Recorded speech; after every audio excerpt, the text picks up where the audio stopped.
Hi, y'all, and welcome to tonight's live stream. Tonight, we have a very special live stream. For those of you who have followed the channel through the entire month-long trial in Delphi of Richard Allen, the three people I have with me do not need any introduction. You have heard about them. You've heard their names and what they did through the trial. But I do, for those of you who did not necessarily follow it, I want to introduce the people that I have here. Now, the Delphi trial was in Delphi, Indiana, and I traveled up there, stayed there for a month, so I had a chance to see each of these lawyers in action. So with me, I have Andy Baldwin. He's a board-certified criminal trial specialist and founder of a law firm, the Criminal Defense Team. Jennifer Auger grew up working in her father's law office, and she went to Emory and then back to Indiana and practiced with her dad, and now she has her own law firm. Brad Rozzi is a partner in a Logansport, Indiana law firm. He's got a master's in criminology as well as his JD law degree. He's actually been a correctional officer and a private investigator before he became a lawyer. So now he practices law with his father-in-law. I am Lawyer Lee, and my passion is leveraging my Harvard law degree and my 30 years of trial practice to help break down the cases that everybody's talking about so that they're understandable. So I have a question, and I think I'll throw this one out to Brad starting right off. The general perception was, I think, that there was a lot of animosity between the defense team and Judge Gull, but that is not how it always was, because Judge Gull actually appointed you, right? So tell me a little bit about how you got appointed to the case. Yeah, that was a long time ago, it seems like. Well, I don't think it's overly, complicated. Basically, in small communities like Carroll County, the list of public defenders that are available for any case is pretty short. And so at some point when this crime occurred and Rick Allen was arrested, I suspect the local judge, took a look at that list, knowing that it was pretty short, and everybody, the 3 or 4 people that were on there had conflicts, clearly, because it's such a small community. I think basically he reached out to a little wide, kind of cast his net a little wider. And I just kind of happened to be one of those lawyers in this kind of region who, my name just generally floats around on some of these lists as kind of a conflict public defender, if you will. I don't really do public defender work anymore. I stopped doing it in 2009. But, when there are cases that are, intense or, maybe high conflict cases or high profile cases, I've handled a few. I'm kind of on that list of backups, if you will. So I think that's kind of how I ended up getting the call. And I didn't even know there was a call. I feel like I was in the judge's office. And when we're talking about judges, we're talking about the former Judge Diener. Who was the elected judge at the time Rick was arrested. I think I was in his office at the time, and there might have maybe been a quick discussion about, hey, are you interested in this? And, of course I was. Something, you just don't make a decision about on the spot. But, I was just, it was something that was intriguing to me. And so I went home and talked to my wife and ultimately just told the judge, yeah, I'd be willing to do it. And then somehow I think that conversation or that dialogue was passed on to Judge Gull, and then she reached out to me. And I think the conversation was pretty short, and it was a professional one. Hey, I've been given your name and, want to know if you're interested. And I said, well, give me a night to think about it. Although I think I'd maybe already kind of kicked that around. And I think I said, I think I called her back and basically suggested that, I'll do it as long as I have some say in who my co-counsel is going to be. Because I remember that being kind of a big deal. You just, as a lawyer in a small, kind of in small town practice, you really get to know a lot of the other lawyers that are kind of in your geographic region. Andy may feel the same way, Jennifer may feel the same way, but I'm guessing if you ask them, they're going to say, look, 75% of the lawyers they come into contact with, they might recognize them, but they really don't know them because they're in such a large metropolitan area. Well, in a small area, a small geographic area where the population is lean, you know a lot of the lawyers, and there's only, usually a handful of them you want to work with. So I was like, I'll jump on board, but you got to let me have some say in who I'm working with. And I think that's really kind of how it developed. So, Andy, how did you come on the case? Well, he didn't know me, and now he probably regrets. He's probably like, how did I, so Brad can tell that first part, Brad, because you reached out to Stacy Uliana, I know. Yeah, I reached out to a Stacy Uliana, frankly, to see if she was interested. She's Rick's new appellate lawyer. And knowing that she had some experience in kind of the high profile field, if you will. And she and I were actually involved in a murder case at that time where we had co-defendants over in Tippecanoe County, which is the county just west of Carroll County. And so we had kind of been connected because we were doing some depositions and things together. And I called her to see if she was interested. And she pretty quickly told me, no, I'm not interested. I've just got too much on my plate. And I think she already knew what I was getting into, frankly. She probably didn't admit that on the phone. But and so she said, look, there's a guy down south named Andy Baldwin. I think that he would be a good fit. And so I always taken what she said with credibility. And so then I reached out to another mentor of mine, and somehow through that conversation, Andy's name came up as well. And so that seemed kind of like, well, okay, there's two people, I'm 2 for 2 here. And so I called Andy, and then, again, there's not a real sexy process. Basically, I called Andy, and we had a brief conversation, and he might've said, hey, I'll call you back and let you know. But I think it was pretty much, yeah, let's rock and roll. Yeah. So timing is everything in trial work. Timing is everything. Sometimes you end the day with a terrific cross exam, and that's how it ends. And the timing is great. Sometimes it's not. This case, it was, depending on your perspective, good or bad timing, because I had just finished a few days earlier than that an LWOP, life without possibility of parole case, that was supposed to go to trial the following week, and that was going to last a while. And had I not worked that out a couple days before, I would have just said, no, I can't do it. And so that's how tenuous everything is in the world that we live in, whether you're in trial or outside of trial. And coincidentally, that we got that worked out so that the guy pled it down on a life without possibility of parole, and he got 2 years, 2 actual years. And while we were in trial at Delphi, he was released. I mean, I got it on my email while we were in trial, and I was like, oh yeah, that was 2 years ago. So that's why I was able to get on the case, is because that case resolved itself. And then Judge Gall, Brad said, I'll let Judge Gall know that you're interested, and then she'll probably call you. And I didn't really know much about the case at the time, other than some very basic facts. And so she reached out and called me. She has a daughter, Tina, who's a prosecutor, was down in Hamilton and Marion County, Judge Gall's daughter.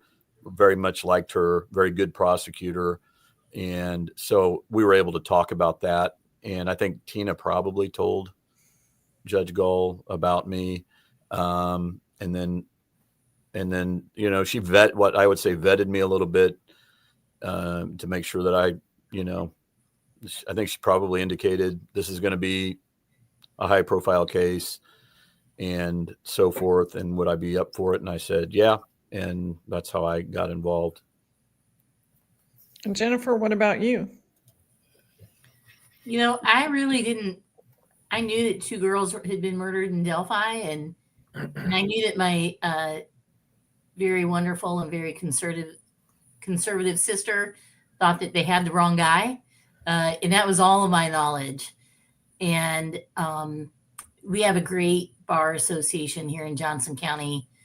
We're all friends. Everyone's very supportive. And one of our colleagues, I was talking to him, and he was talking about, all the horrible things Andy was going through. And I've known Andy forever. I don't know if you're older than I am. High 30, school, college. 30 plus years. Yeah. Yeah. High school, college. And I reached out to him and was like, hey, I'm so sorry you're going through this. Know that everyone here is supportive of you. We're behind you. And if you need any help, let me know. And a couple months later, I got a phone call. Hey, can you help with our TUI request to get these federal officers in? We need some, help maybe with some forensic pathology. Would you be interested in doing that? And I said yes. And I'm very glad I did. It was an amazing opportunity working with Brad and Andy. I can imagine. It was quite the team, and you all seem to work together very well. That's especially given that you aren't even from the same firm. It's not something that you do on a regular basis. It was really pretty remarkable how you split things up and managed to move the whole case forward. Well, what I want to start with in terms of the real questions tonight is what I think is the biggest issue that wasn't an issue in the case. And that's the third party and the Odinism. To me, that was the whole reason that I went to Delphi, because I could not believe that all of that was excluded. And I want to talk to you about sort of what your thinking was. Let's start with Odinism. That was a huge part of the Frank's memo that you wrote. And I guess y'all can divide this up any way you want. I'll throw it out to Brad initially. I'm deferring to Andy if we're talking about Norse pagan religion. Okay, got it.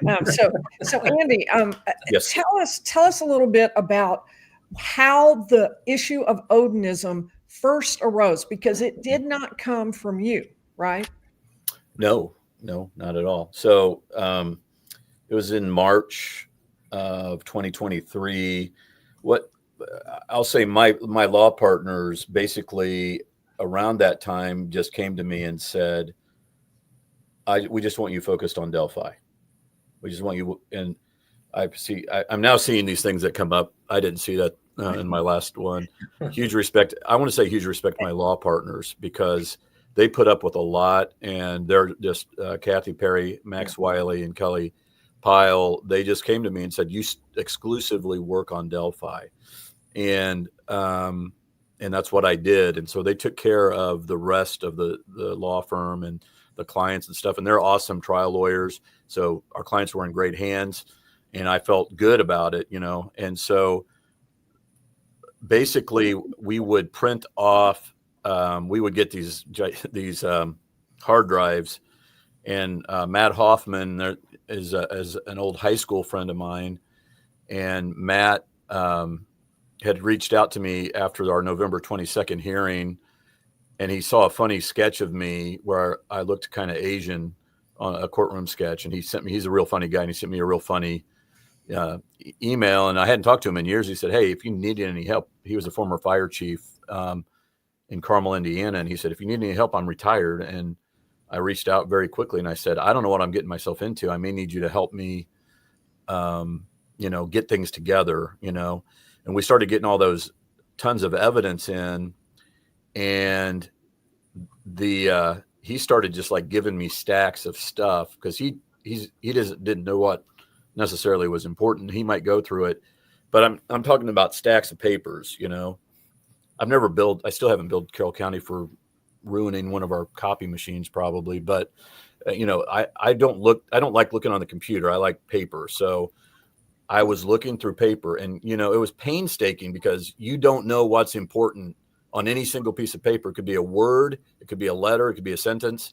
So you have to really go through there. So it'd be like, this, and then you turn it over, and then you go to the next one, and you'd go 7, 8, 9 hours, and you wouldn't see anything of any value that you knew of. But the other problem was you didn't really know what was important. So maybe there was something important there, but you'd have it in your brain. And then I came across this report that had 12 pages that Kevin Murphy had written, and that was real easy to remember. And I found out on a Saturday morning, and I was reading it, and my mind was blown. I was like, holy crap, look, what is this? And then I started to think, wait a minute, the 20,000 other documents I've gone through, my synapses were firing. I'm like, that's what there was a document that referred to that, and there was another document that referred to that or this person. So all of that started coming together, and then I'm trying to think, Brett. Well, I think Andy, you need to tie this in with the prison discovery, what we discovered in the hall. Well, yeah. So I was telling Brad. Let me throw in one thing really quick. For Sure. those of you who are a little bit newer to the case, we're talking about the question of whether or not Odinists were involved in the murder of Liberty German and Abigail Williams, and whether or not some of the way the scene was left proved that Odinists were involved, that they had done special things at the scene that were symbols, runes that would have meaning and significance to them. Yeah. Okay, go Andy. Thank you for saying that, because we had the crime scene photos prior to this discovery, and that was one of those synaptic, things that happened where it's like, okay, that might explain the sticks, and it ultimately did. And then I'm not going to name any of the third-party suspects, but they're all contained in the Frank's memo if you haven't seen it, and started investigating then the people that were identified in the 12-page report and the other reports. And then the world really started to expand. Like, you'd start to see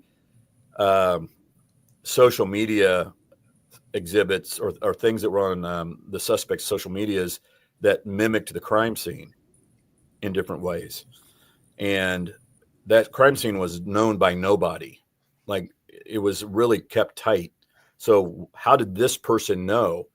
And by the way, they're directly connected to one of the victims. And so we started kind of honing in on that. And meanwhile, Brad, it's funny, you were talking about, Lee, about, how everything was divided up, maybe off camera, but how did everything get divided up work-wise? It was very organic.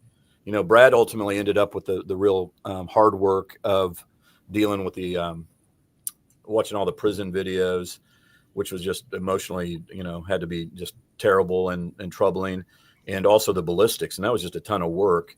And so I would call him while he's working on all that. And I'd say, hey man, there's this thing, there's this Odin thing. And, Brad is definitively not a conspiracy theorist. Okay. He's the exact opposite of a conspiracy theorist.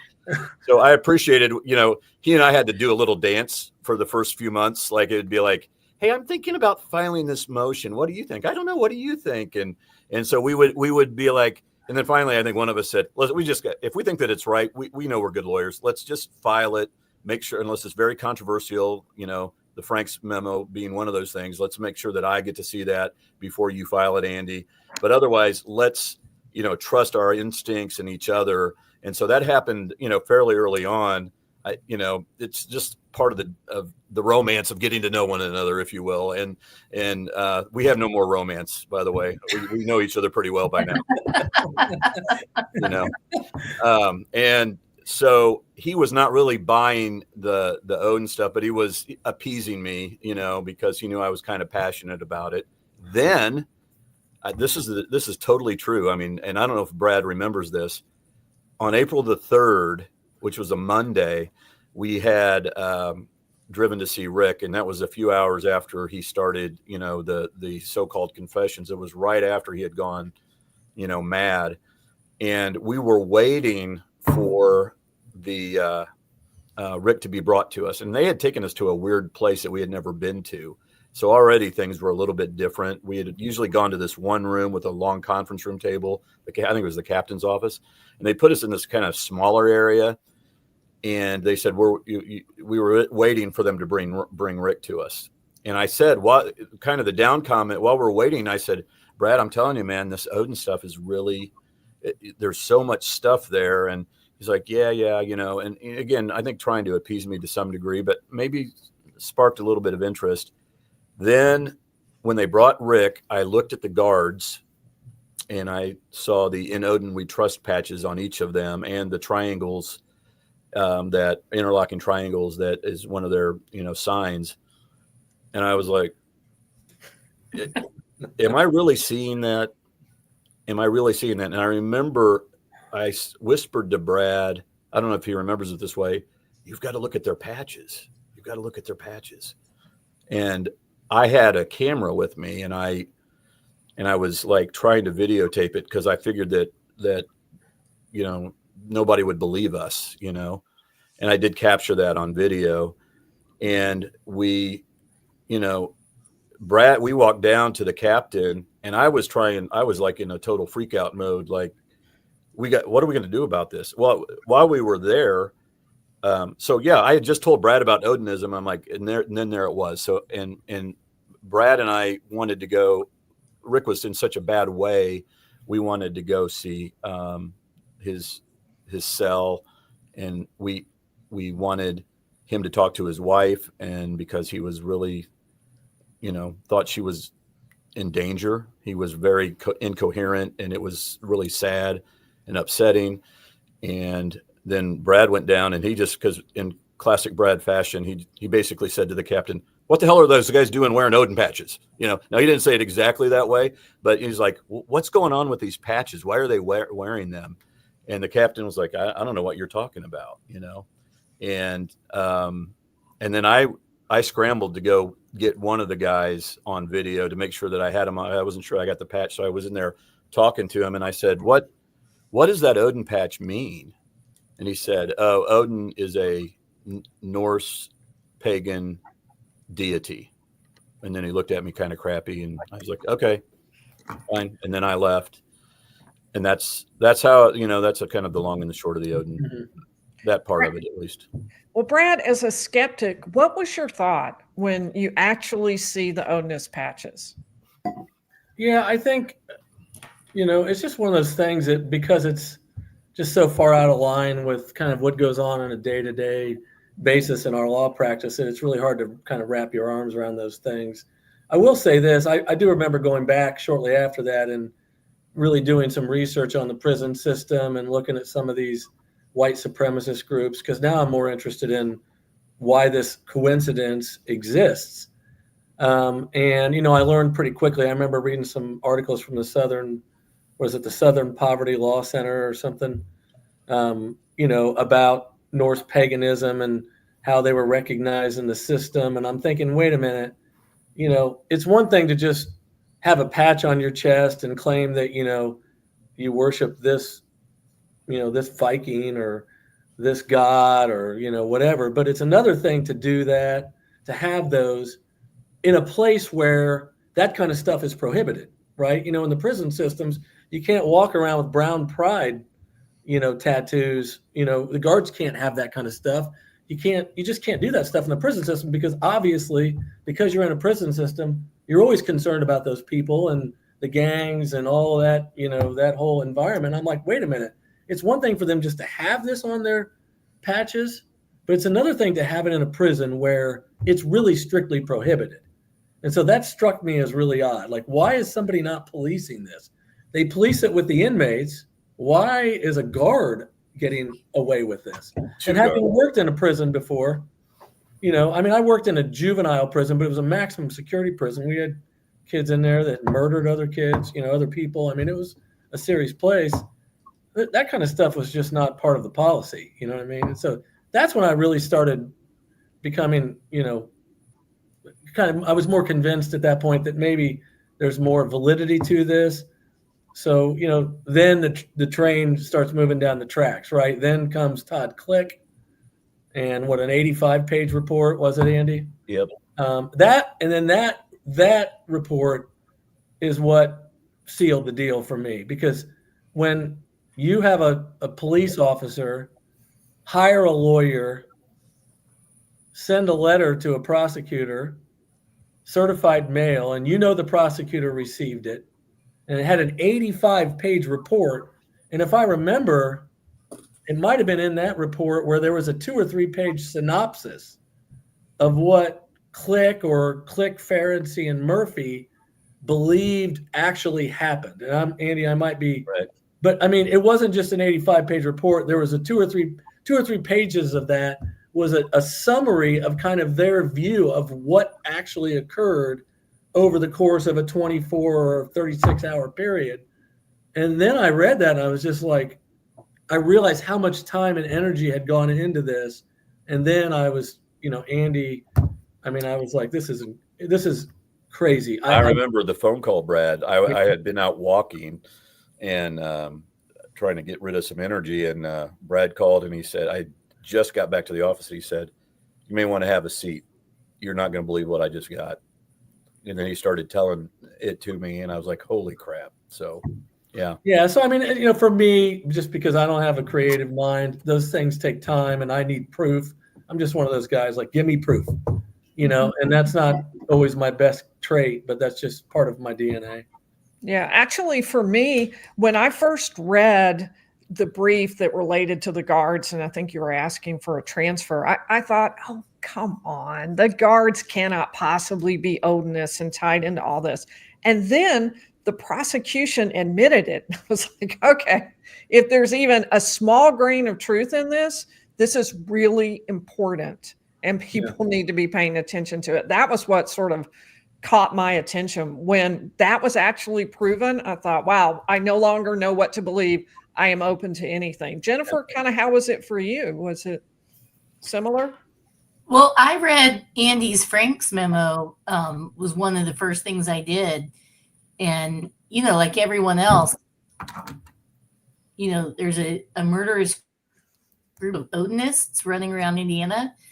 And then the more you read it, you're like, oh my gosh, there is. One of the guards had a tattoo of Odin's spear on his cheek. And one of them signed an affidavit that said, I'm not an Odinist. I'm a believer of Nordic pagan heathenry. Yeah. You don't say. Well, that's Odin. Like, it does take a leap of faith. It gets you out of your comfort zone. But all the evidence was there. Yeah. Let me say something that just popped in my mind. I think does also kind of help explain why this bone had meat on it, if you will, early on for us. Once we identified the individuals that were associated with this movement, we then started to get information and make contact with people that knew these people.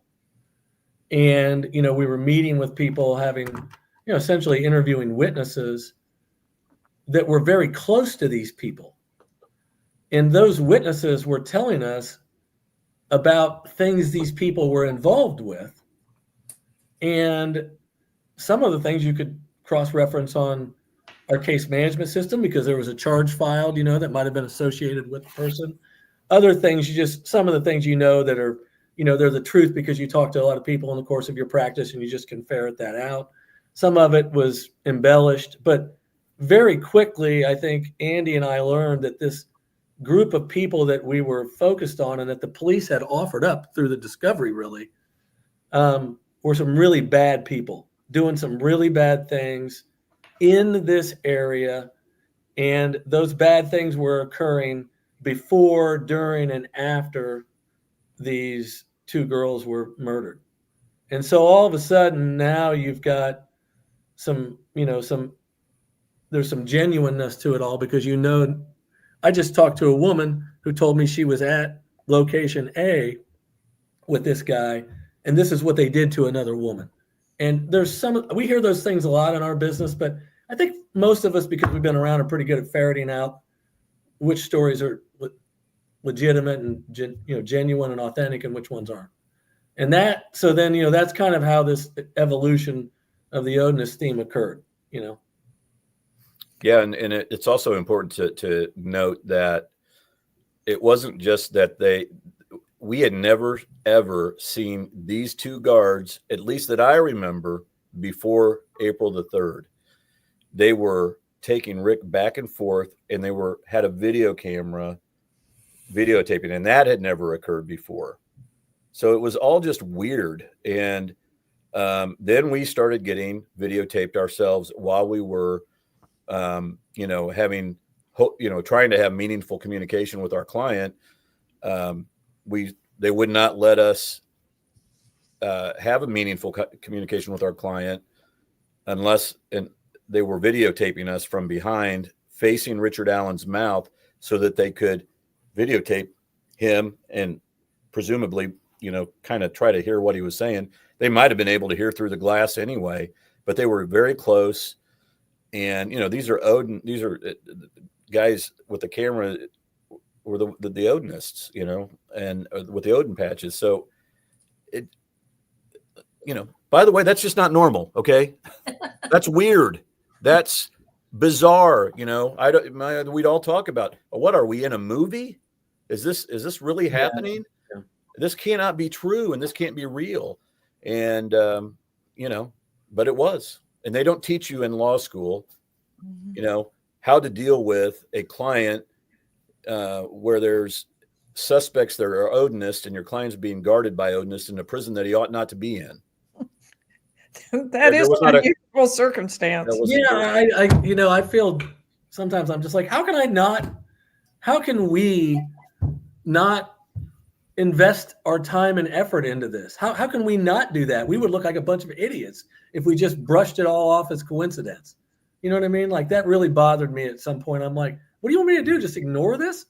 Like, I'd just be a total idiot if I acted like this was just total coincidence, And my understanding is that around that time, there definitely was an Odinist movement in the area, to the extent that there was a tattoo parlor right there on the square in downtown Delphi called Odin's Den. Yes, that is absolutely true. Okay. The first time I went to Delphi, I pulled in to a parking spot right across from the courthouse, and I look up and I'm parked in front of Odin's Tattoos. And they took it down during the trial. It was no longer Odin's Tattoos, but where am I? Yeah. And at this point, I'm not going to oversell this. Andy will tell you, I'm looking at him. I'm like, yes, we don't have any proof that these guards are, going into our guy's cell in the middle of the night and, squeezing him for information. We have no proof of that. And I didn't plead that. I didn't allege that in the hearings. That was not part of the dynamic or the fabric of those pleadings. But again, the after a while, you're like, the coincidence is too great. You just can't keep telling yourself it's a coincidence. You just can't, and I think that's how it all evolved. And that's that, folks. It was an exhausting time. The other Odinists that we believed the evidence was very strong. There was a strong nexus to the crime scene. I don't know exactly what you would want. I mean, as a human being, to think that there could be a connection. I mean, it's not required for third-party suspect evidence to come into a trial. It's not required that there's a home movie of the crime being committed by the people. You just need it's a minimal bar. And when one of the people that's directly connected to one of the victims has a mimicked crime scene photo image on his social media page, and he's an active Odinist, and he has a buddy that lives, less than a mile or so from the crime scene, and they go down there all the time to this buddy's house, and Abby has been to one of these houses. Yeah. I mean, you're just like, how is this not being investigated? And it was really bizarro world, like Brad's saying. They're trying to tell us that we're, idiots for what's wrong with you guys believing in all this stuff. And we're at the opposite end saying, how can you not be investigating this? So then you jump from there. So you're kind of on the defense side, the way you're looking through our lenses. And then you start to do some discovery that's pointed. You're taking depositions, and we're talking about, how do we do this so that we don't just completely expose ourselves?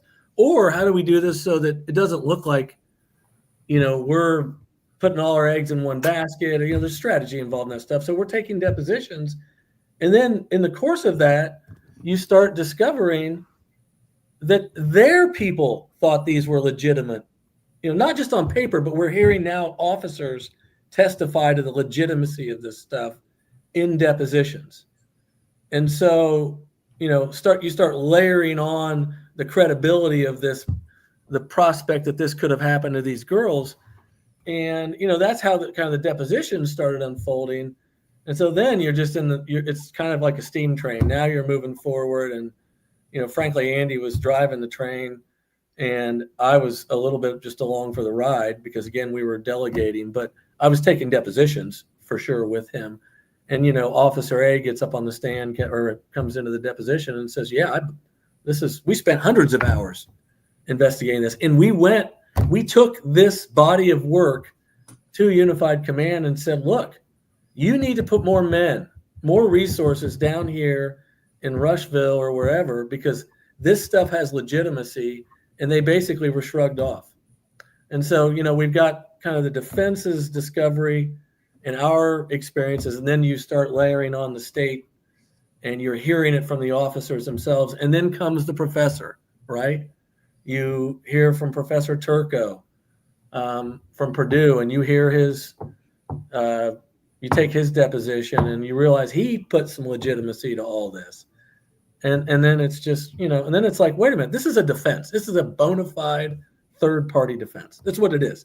It took me longer to come to those conclusions than Andy, but, that's the way it unfolded.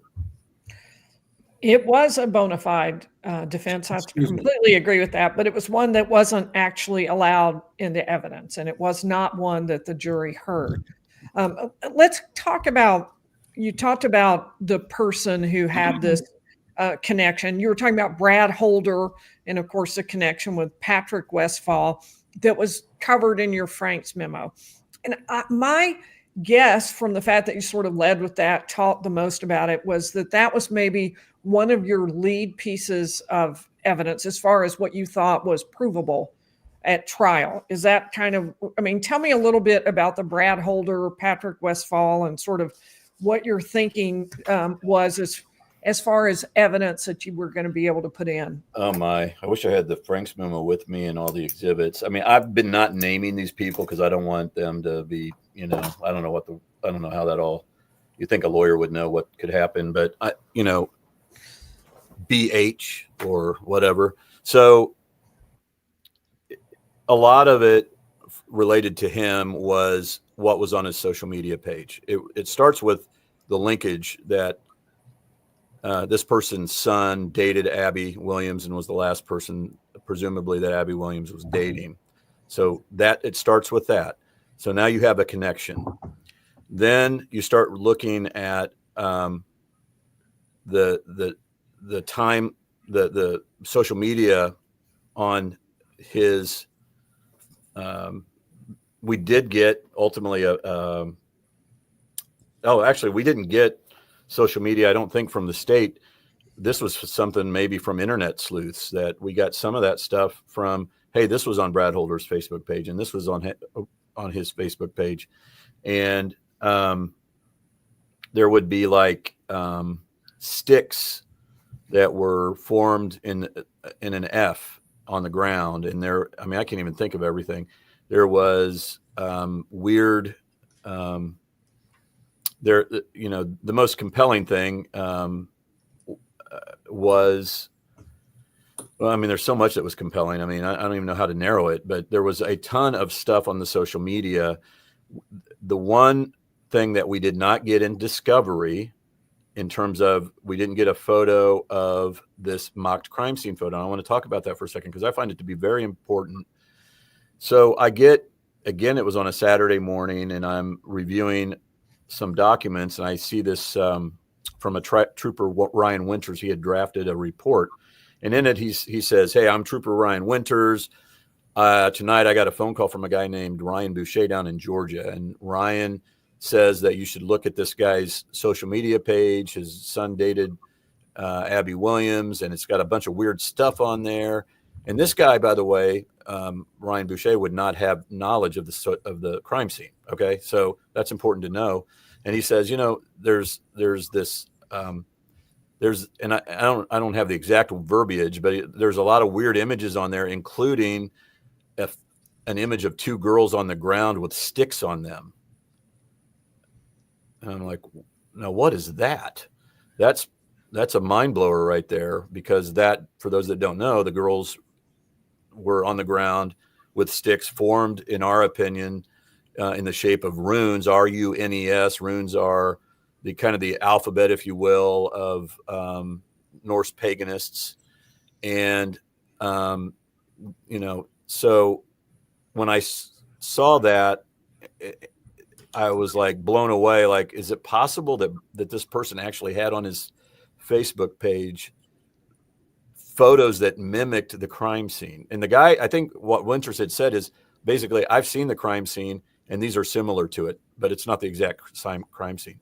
So I don't know about you guys. Maybe your viewers or whatever might, in their own Facebook page, have images of girls on the ground with sticks on them. But I think that would be pretty unusual.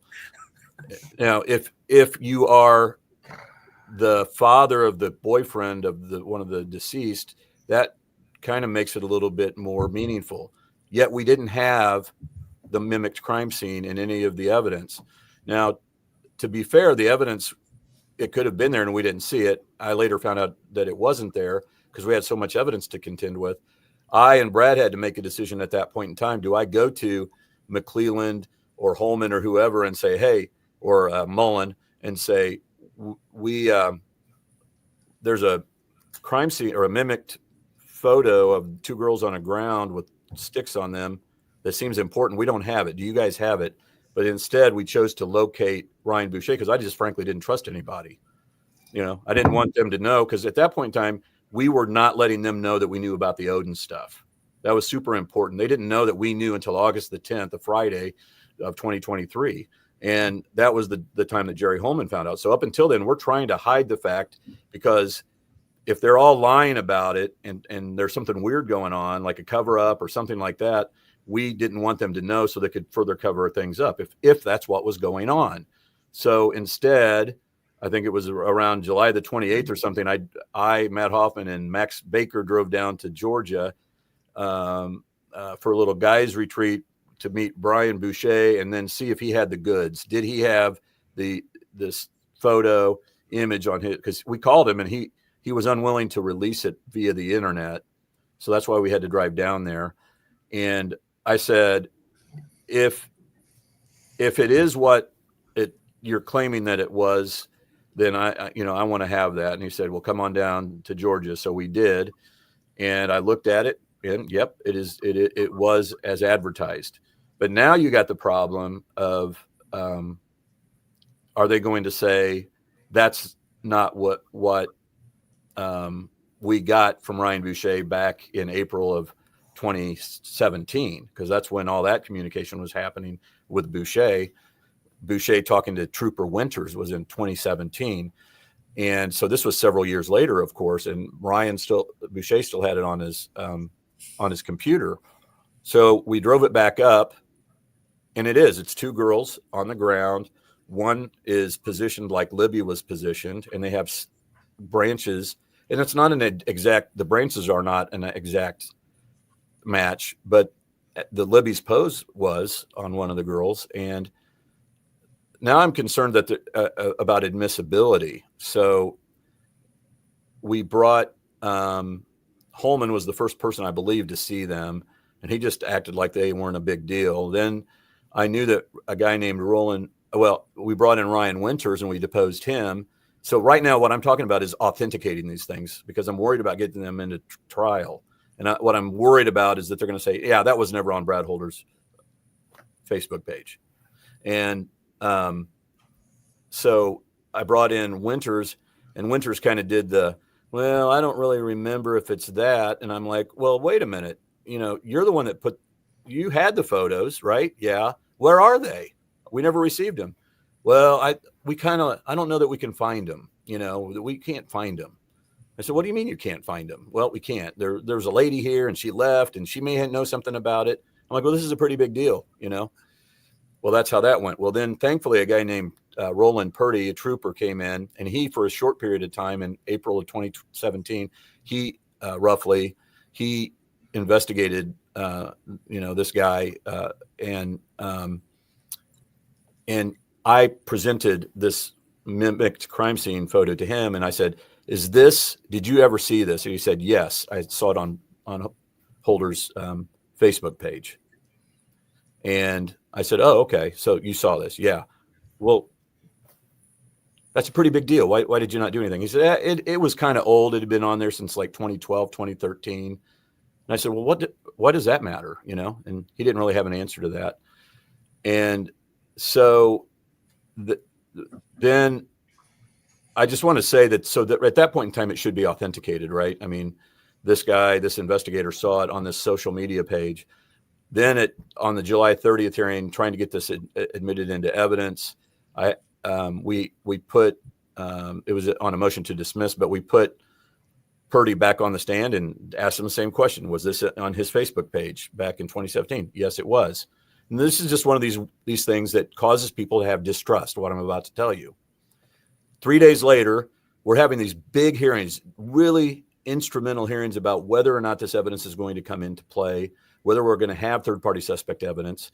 And they bring Roland Purdy back on now for the second time in 3 days. And Roland Purdy gets up on the stand and says, yeah, I'm not so sure that was on his Facebook page now. I'm not so sure of it. Well, wait a minute. I cross-examined him. In August of 2023, you swore under oath it was, yes. 2 days ago, you swore under oath that it was, yes. And now you're saying that you're not sure. You know, the way it looked like to me was they knew it was a problem, and now they needed to somehow inauthenticate this legitimate document. And that, by the way, you know, that was like the centerpiece, I think, of all the many things. But you could take, people have their thing that they think is most important. It could be and I know I'm talking a lot. I'm sorry. I am. I mean, I'm super passionate about this particular thing. And, you know, we had evidence at trial and at the 3-day hearing that bodies may have been moved, and there was no drag marks. So you'd have to have two people lifting the body to position the body, right? And one of the things that was on this guy's Facebook page was a meme that he erased, that he ultimately got rid of, but it was 3 days after the girls were murdered. He had a meme that said, it had a Goodfellas, you know, Henry Hill was on there, and it said something almost, it said, you know who your real friends are when you have to move a body. Okay. Now, some people think that's pretty telling, but there was other things on there. And then you get into the Elvis Fields thing. So I'll shut up now. I do want to cover some more on that later, but I also I want to pull Jennifer in because we've left her kind of sitting there for a while. And I warned the attorneys before we got started that because the trial's divided into sections, sometimes that happens. You're talking about a section where somebody was particularly involved, but there was a particular thing, Jennifer. You remember, of course, Monica Walla, and I hate to use these little acronyms, but it's a YouTube thing. So according to the confession that she took in, she said that Richard Allen said he was going to R the girls, instead decided to murder them instead. And it was all due to that white van. The white van became a really huge issue in the case. It seemed to me, just sitting in the courtroom and not knowing, that was a surprise issue, that this was not something that y'all knew would be coming up. And then you tried to impeach that with somebody who had taken in a report from Brad Weber, because Brad Weber came and said, I, in fact, drove a white van directly by there. I was the person. It would have been at exactly that moment in time. And it seemed then to affirm the confession that Richard Allen had made. But there was apparently an FBI interview with Brad Weber where he said, yeah, I didn't come straight home from work. I went and did some ATM machines. So when trial came, you first tried to get this in through somebody else who was present, I guess from the Indiana State Police. And tell me about that. I can say how the impression was, you know, from the courtroom, but I'm really curious. Tell me about that experience. Sure. Well, the white van came late in the game, but it wasn't a surprise by the time of trial. In we had the report from, I'm going to probably mispronounce his name, but that's okay. Guti, who is a Hammond police officer, and he was on this task force. And so FBI agent Adam Pohl and then Hammond police officer Guti go and interview Brad Weber. And he says, I didn't come straight home from work. I went and serviced some of my ATM machines. So, we knew a week after the crimes, right? Yeah. Oh, I don't think it was that long. Yeah. It wasn't that long. Yeah. Very close in time. Yeah. Yeah. So, Brad Weber is giving very inconsistent statements within a matter of days. And so we called, as by the time of trial, Agent Pohl was head of election security in Texas. Mm-hmm. And the election is during the trial. And so we've got to zealously represent our client, but we don't want to be jerks. If we can work with people, we'd like to do that. And so we were hoping that Officer Guti would review the report, and officers generally don't make reports or sign off on reports that are untrue. So we were hoping to get it in through Guti. He said, he has an interesting idea of how to interview witnesses. Like, you talk to him. That's all. He didn't seem to be. Anyway. Yeah. He's so he would not testify to the report. So we wanted to bring Agent Pohl in, and during the course of this day, when this is happening, the FBI attorney tells me that Agent Pohl now has a DVT and he can't get on a plane. If you get on a plane, that's some serious stuff. So, we immediately filed a motion or asked the court to allow him to appear remotely. And the trial rules call for that, for good cause. And seems like if you're going to die if you get on a plane, that'd be good cause to appear remotely. It was going to be short testimony. Is this your report? Did you sign off on a report? Is this true and accurate report? Is this what Mr. Weber said to you? So that was really frustrating that one, Guti, backed off of that report, and two, that, after trying to work with the FBI to allow this to come in remotely. It's shameful. Listen, let's be honest. What Guti did is shameful. I mean, it was in his report, and he got up there. Really surprised. Yeah, I mean, it's come on. You wrote this down, and now you're saying because he knows that it hurts the state's case big time. That's the key piece of their evidence now is this van. They're relying on it big time. And Guti get up there, and this is what you hope your officers don't do. He did exactly that. Yeah, well, and we also had taken Weber's deposition, and we had created, we had discovered this fact scenario where, in fact, he did often leave work and run the traps, as I used to say, on these ATM machines after work. So we knew that there was authenticity with this. It wasn't just some facts that we were kind of creating out of nowhere. We already knew Weber had said that he had done that on occasion after work. And so it his own words kind of corroborated what Guti and Pohl had reported that he told to them just days after the crime. So it was very good impeachment evidence, which, we learned today, maybe from some information that we received today, regarding one of the jurors that I assume there's some legitimacy to that information that I read, but regarding a juror who's now saying that this fact had significant weight in this case. And I'm going to let Andy and Jennifer correct me, fact check me here, but actually everybody's using the phrase white van. I think it was actually just a van. Yes, I agree with that. I agree with that. The guy that dealt with the statements Yeah. came out of Walla's reports. And in fact, the truth is, I know we all like to just throw around words and it's easy to kind of get caught up in all this, but really what Walla reported that Rick said was that he saw a van. And I'm not trying to be overly No, I think that's really important. I agree. And it got turned into a white van through the trial so that the white van became the big issue. Yeah, because it fits it fits the state's narrative.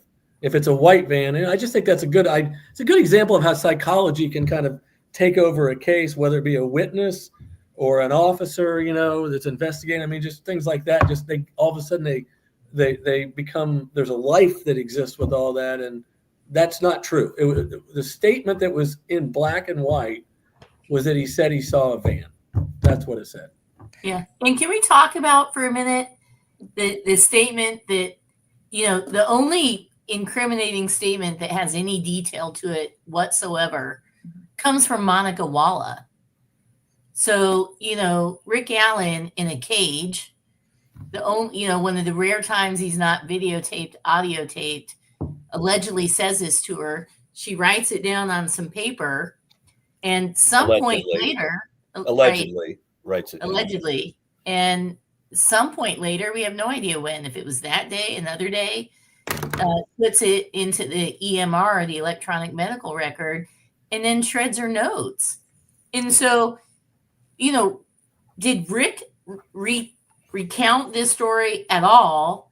Or did he recount it in a manner with a beginning, a middle, and end in some logical sequence? Or is she taking these things he says here and there and everywhere, and she's putting it together into some logical, statement that has some sequence here? Yeah, Dr. Westcott, as Jennifer, quickly recognized when I was working with her, she's like, there's something that really feels unusual about the way she's reporting these statements that she claims he's making, because the rationale is the rationale that you would expect from a normal human being in terms of time, place, manner, sequence, those kinds of things, and logic. And she's like, but yet everybody acknowledges, even them, that this guy was in a state of psychosis. And you have video and audio and all these other things which demonstrates that he was not able to put thoughts together in a logical manner, but yet she's reporting the story like it was the Wizard of Oz. I mean, it was written out of some fictional, fairy tale. And she's like, you would, if you were in a state of psychosis, and maybe the juxtaposition is, well, he wasn't in a state of psychosis. We were all wrong, right? Walla was wrong. Martin was wrong. Westcott was wrong. The empirical testing was wrong. But in reality, nobody really disputed nobody disputed the fact that he was in a state of psychosis, but yet he was able to sit down and provide this logical story about how all this unfolded. And Dr. Westcott was like, that just makes absolutely no sense to a psychologist who sees patients and understands the brain. Like none whatsoever. And, so that's how kind of all that unfolded, kind of behind the scenes. Yeah. And Brian Harshman needs to be talked about right now too, because it could have been Walla, because she was a big time Delphi fanatic, and she could have been reading Reddit or the other places where it was talked about, and a van was talked about. Okay. And it was all over social media. The vans were in various topic groups from 2017 all the way to 2022 yet. And so that's where Walla could have looked at that, read it, gone over to Rick and said, now, did you see a van? Is that what happened? Anything could have happened. And yeah, I saw a van. She may have made it up. She may have put that idea in his brain. All of these things are possible. And I know it sounds crazy, but it's really, really possible because of the unusual nature of Walla, being a fangirl of the Delphi case and actually watching Rick Allen. But then you get Brian Harshman, who's a state trooper, up on the stand, and he said, guys, tell me if I'm wrong. I mean, he said there was no way that this was not out in the public. This van business was not on the public. So Richard Allen should not have known about it. Well, it was out in the public. There was 25 strands easily found on Google. So Harshman just got up there, and this happened a lot during the course of the case, during the trial. They just said stuff, and Mullen said stuff when he was testifying. Oh, Rick admitted that he went westbound on 300 North, which is a key fact. I won't tell you why, too much minutia there. But I knew that that wasn't accurate because it was not. Richard never said that in his statement, and it didn't matter. It's just like, oh, when we confronted him with it at trial, he's just like, oh yeah, I guess I was wrong on that, basically. And it's just like there's no consequences for any of this laissez-faire style. Harshman gets up. Well, the white van was never talked about, or the van was never talked about. Yes, it was, but they just get up there and say it. Oh, I Google searched the Apple phone, Jennifer, that moment. Yeah, they just got away with that. You can do that in 10 minutes, on a break. Google, the nuclear bomb has been dropped on them at 3:06 p.m. on that day. That's when they learned about the in and out, and then they took 15 minutes break, come in, and they got away with that. Oh, it's just no big deal, And that's what's frustrating to me. Is like all this stuff happened and nobody seems to care about it. The investigative journalists don't seem to care. I don't even know who they are. Why aren't they asking these people questions? Yeah, you said that in an interview as you were walking out of the courthouse. I remember that. Yeah. Brad, you handled a lot of the confession issue and the prison conditions, the videos related to that. Let's talk. I would put me in your shoes. How did you first hear about these confessions, and what was your reaction? Yeah. Well, the first time I heard about this confessions was, if I recall, probably at 5:30, 6 in the morning, when I got a call from Rick's wife. And, when you get a call that early, I actually think I was on my way to work. And I remember looking at my phone and being like, what? Why is my phone ringing at this hour? And basically it was Kathy, and she was, just distraught. And she acknowledged to me that he was saying things that, that frankly she didn't want to hear, and that didn't make any sense to her. And he didn't seem like him, and that he had been acting strange in the weeks leading up to this. And, things just, it wasn't the husband that she had been married to for, 20, 30 years. And, he basically almost turned into a therapist during that phone call, because you're just trying to console somebody who's, clearly distraught. And so I reacted to that by, taking a breath and figuring out, okay, how do we deal with these things? I don't really have any really good direct information, because I'm just getting it through somebody who's really upset, and it's fragmented. And so drove to work and eventually called Andy, and we had some discussions, and then went to Westville and really started to, discover kind of, that was really at the time when Rick had kind of walked off the cliff, psychologically, emotionally, physically. And so that all happened really quick. April 3rd was a very, very intense day. And, but really it was that phone call that kind of, that kind of was the impetus for us going up to Westville and just trying to figure out what was going on.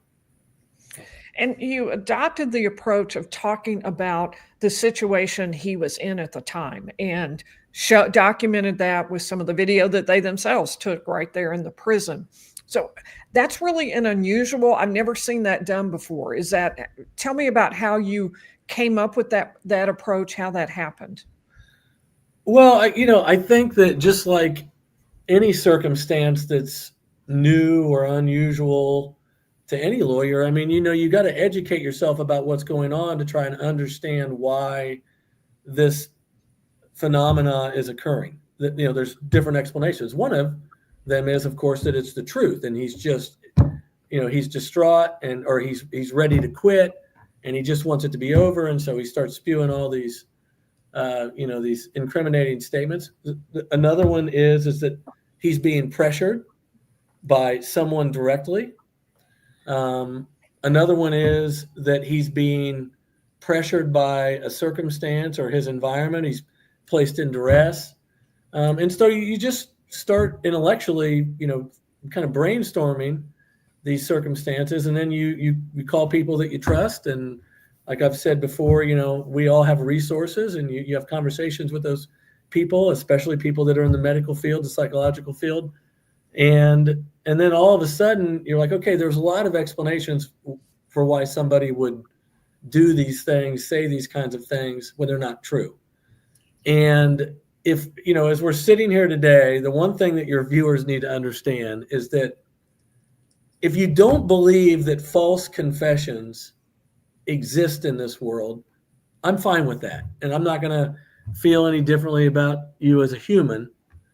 I'm going to disagree with you. But if you don't believe that that exists, then that's fine. And I can't change your mind, and you can move on with your life. And, we all accept that. You're entitled to believe whatever you want. But on the other hand, if you do believe that they exist, then by extension, there has to be an environment that exists that causes that to happen, right? So there has to be a circumstance on this planet that caused one or more people in the past to make false confessions. And so you begin to educate yourself about those circumstances. And as I did that in a fairly, hasty manner, I quickly learned that all of the ingredients for a false confession were right here in the middle of this case, and primarily up in Westville at that hellhole of a prison.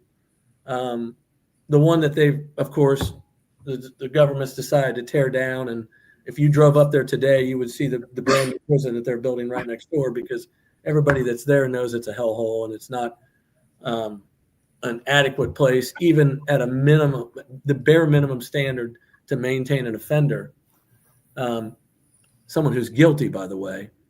And so you learn that there are environments that create these kinds of circumstances where people do say things that aren't true, and all of those ingredients existed in this case. It was textbook. Now, am I going to sit here and tell you that I know for certain that those statements he made were false confessions? I'm not going to say that. I don't know. Really, nobody knows except for him. But what I can tell you is that all the ingredients are there that would suggest that they're not. And again, as a lawyer, as a prudent practitioner, somebody who's, taken an oath to advocate for clients, you can't ignore these things. And so you start to develop a theory. And again, these weren't a bunch of facts that I concocted, as I'm sitting there over a crystal ball, like I think a lot of people think Andy did with his Odin stuff. These are facts that were basically given to me and Andy, and ultimately to Jennifer, who wasn't the case at that time. These are facts that were part of the scenario, and we were just discovering them, like lawyers discover them.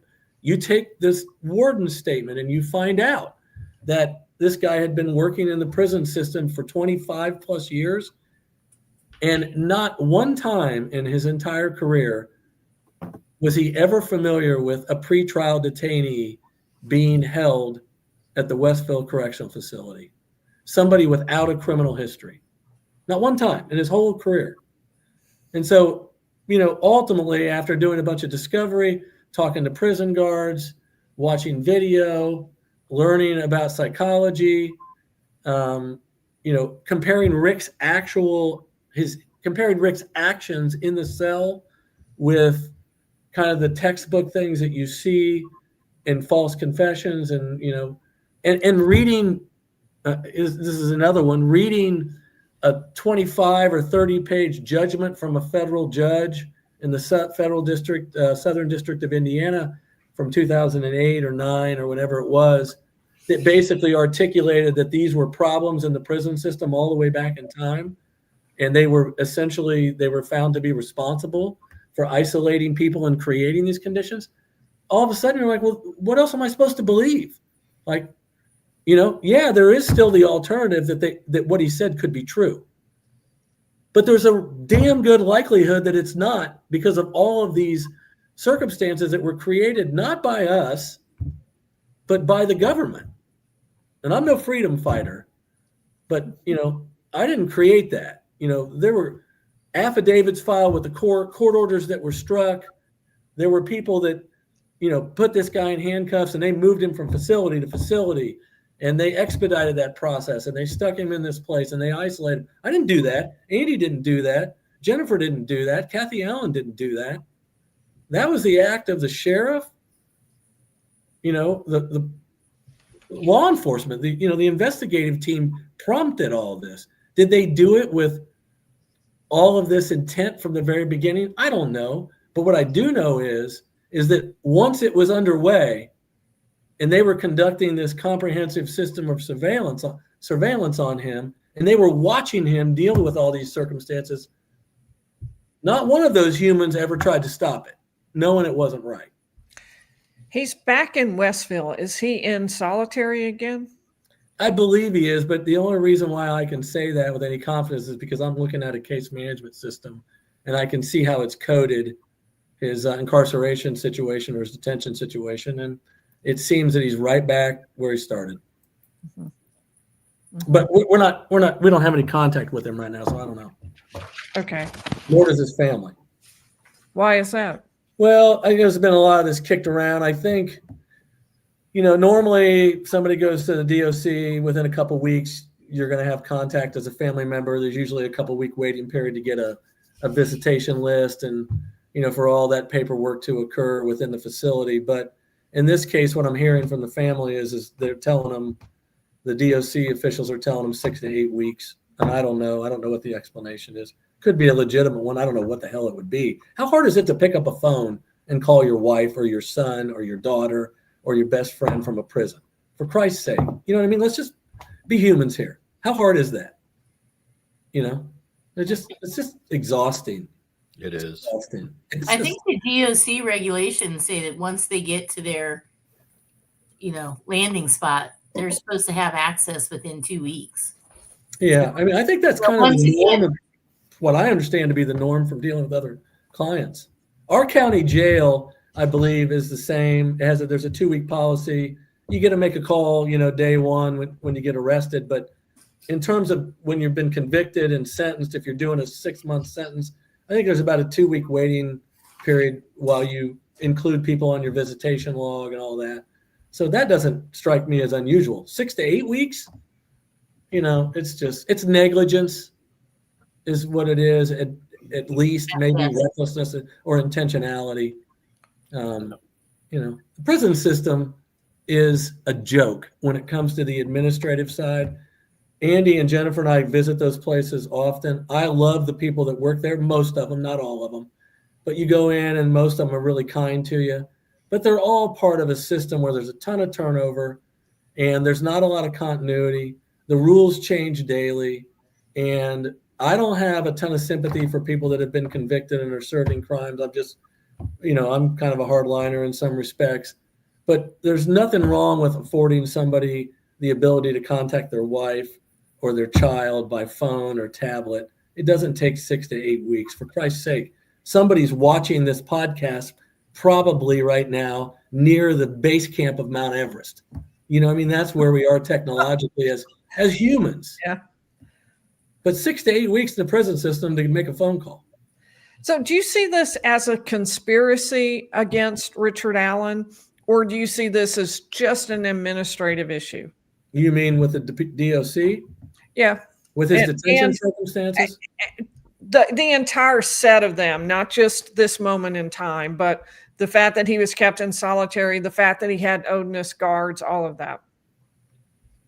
Well, he's certainly not been treated like anyone else. He has not been treated like any other pretrial detainee that we've ever heard of in the state of Indiana. And now back at Westville in record turnaround time from RDC. Clearly they didn't, I have a lot of questions whether they did what they're supposed to do at RDC. He gets out of there in 6 days.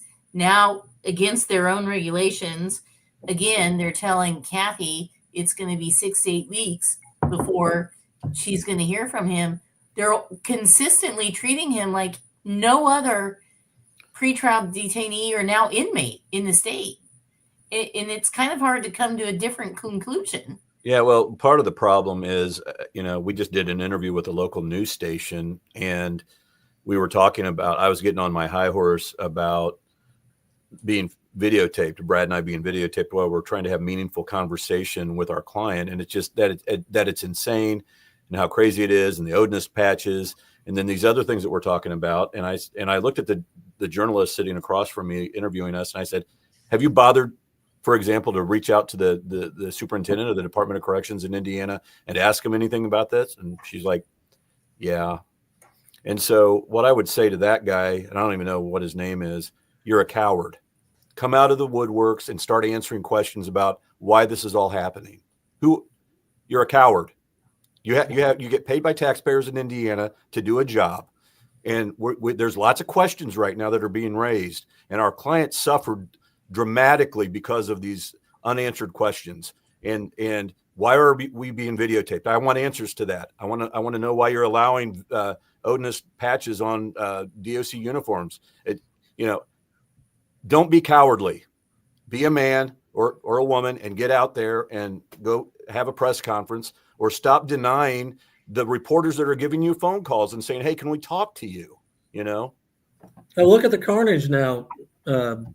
We've got Dr. Walla, who they sent packing the day after we had a hearing in Delphi. They put a gate closure on her the next day when she went to work. She's no longer there. Gallipo got demoted. He can say whatever he wants.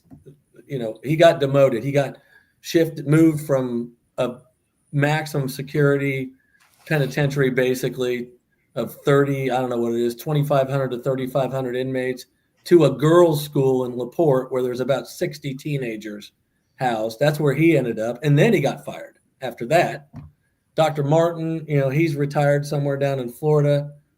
He's totally out of the loop. And then I deposed the executive director of behavioral health, Dr. Dwenger, who was very kind and was very, much willing to have a conversation with me about the psychological effects of solitary confinement on a human, and acknowledged that all of these things that this federal court judge had said and determined in her court ruling were true, and that this can be very damaging to somebody's brain, and it's not a way to detain somebody, and it's against their policy.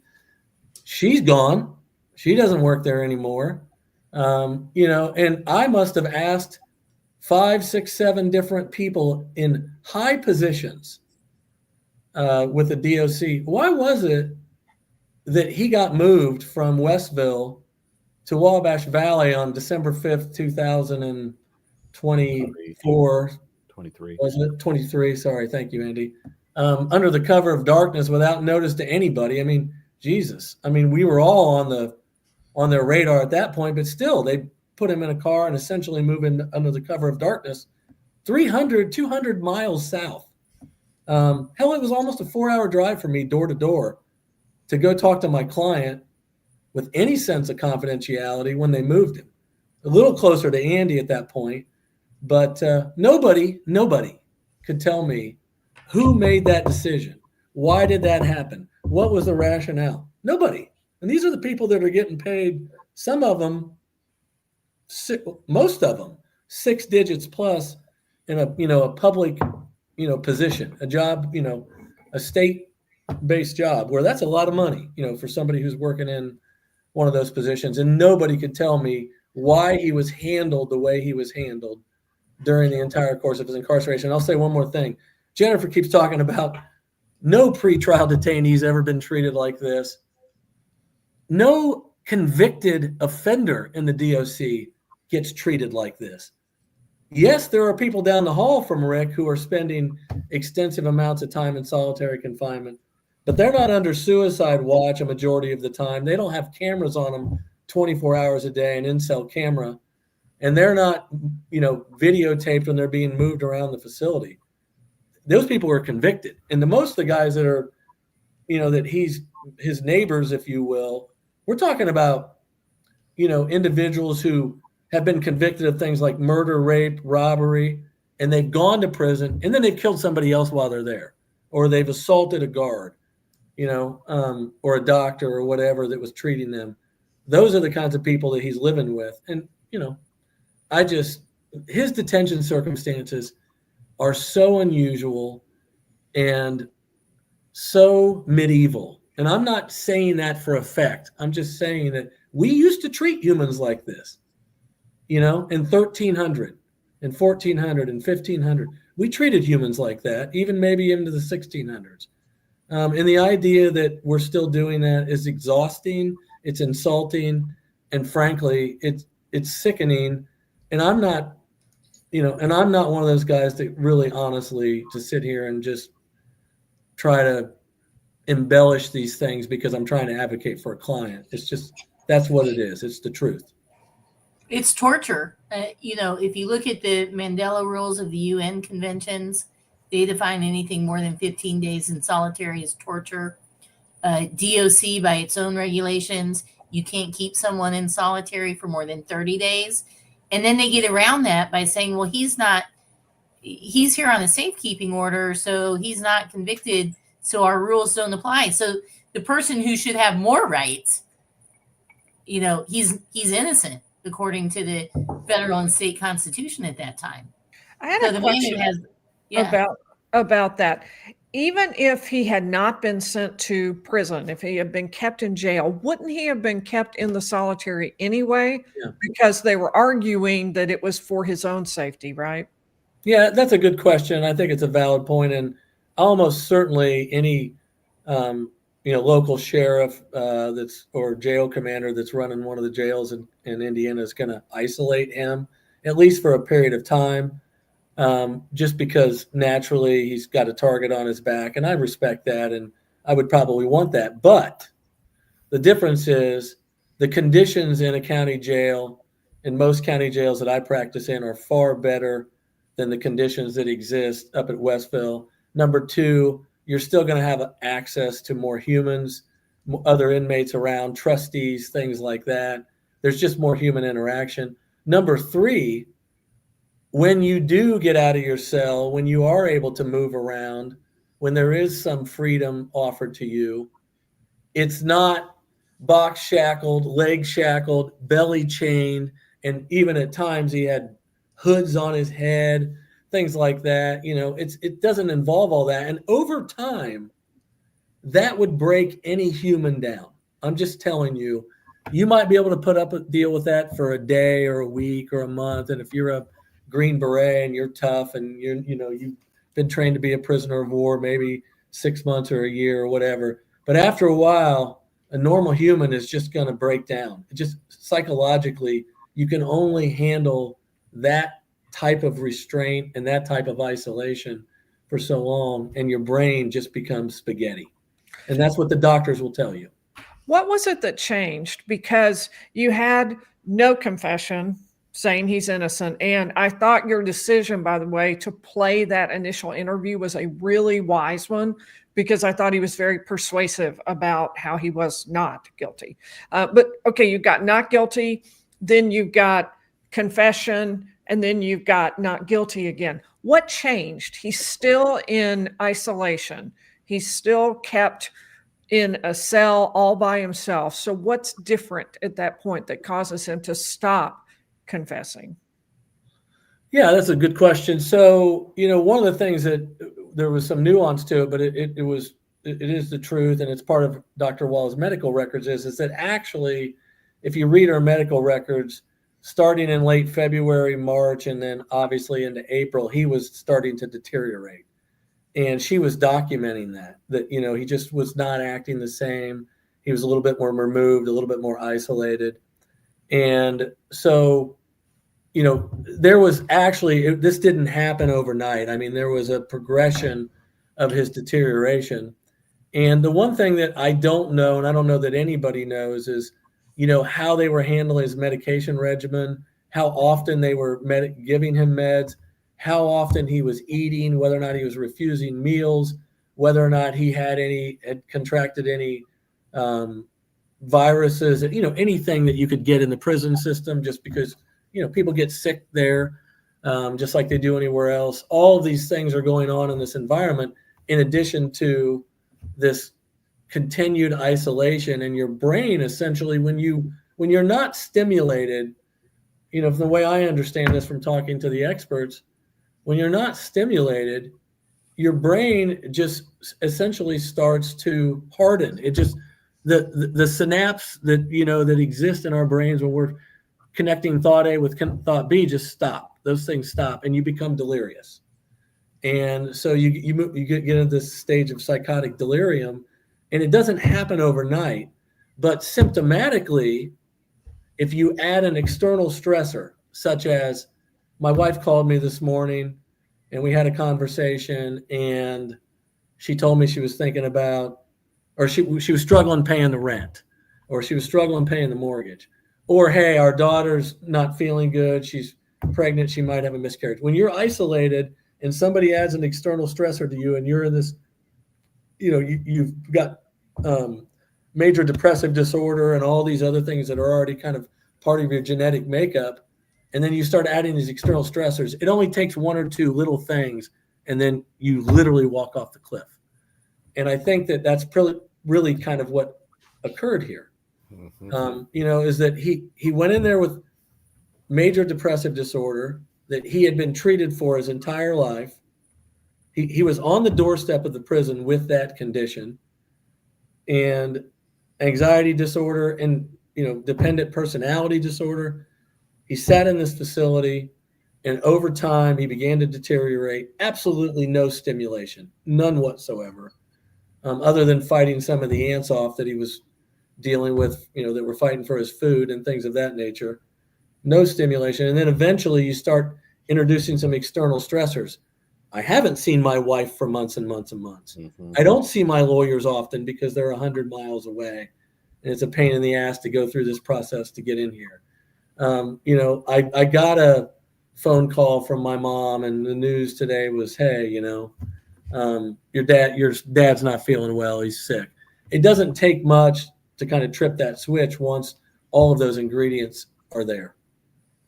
And I can tell you too, Lee, that Richard, as that particular human being named Richard Allen, he was married 30 years, and he needed his wife around, and he needed the physical touch of his wife. And what he was getting at the prison was nothing like that. It was guards that, he was getting called a baby killer and all this kind of stuff. So there's that happening within the prison system, and he's looking at a sterile environment and guards, and there's nobody going and touching him. And this sounds, men don't like to admit it, but you know what? We like to be, I think we like to be touched. We like to hold hands. We like to, be next to each other, to our loved ones.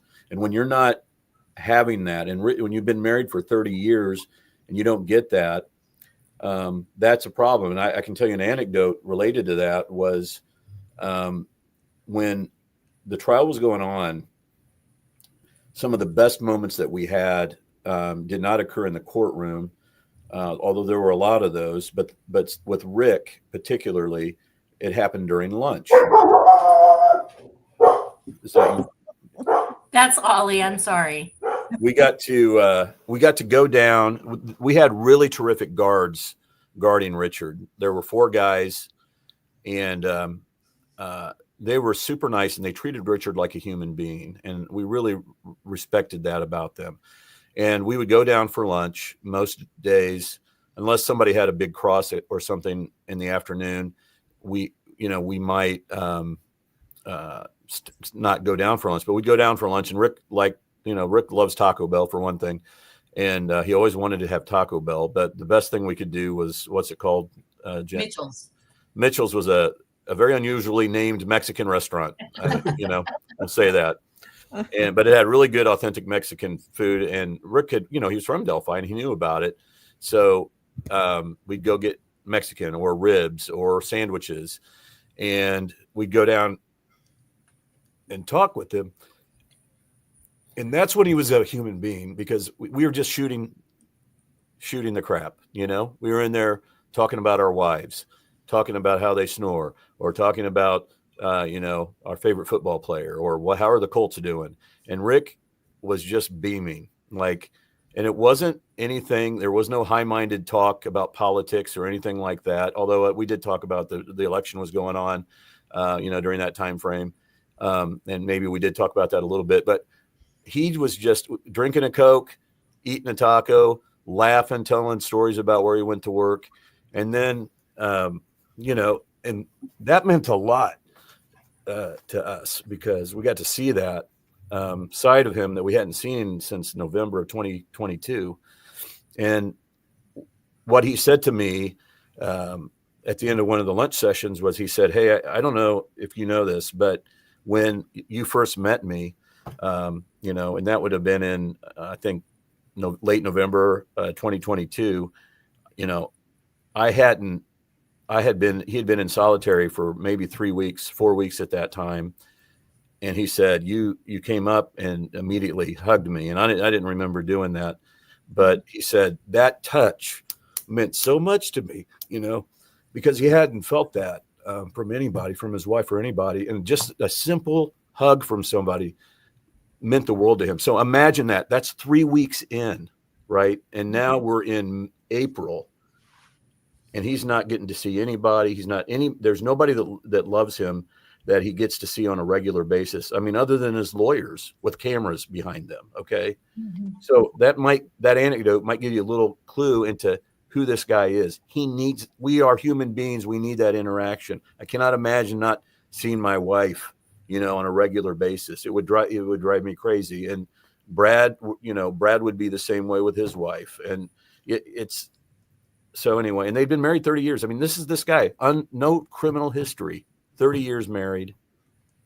And well, Rick had an interesting, dynamic with his family in that he really didn't have a real, what I would call involved social life.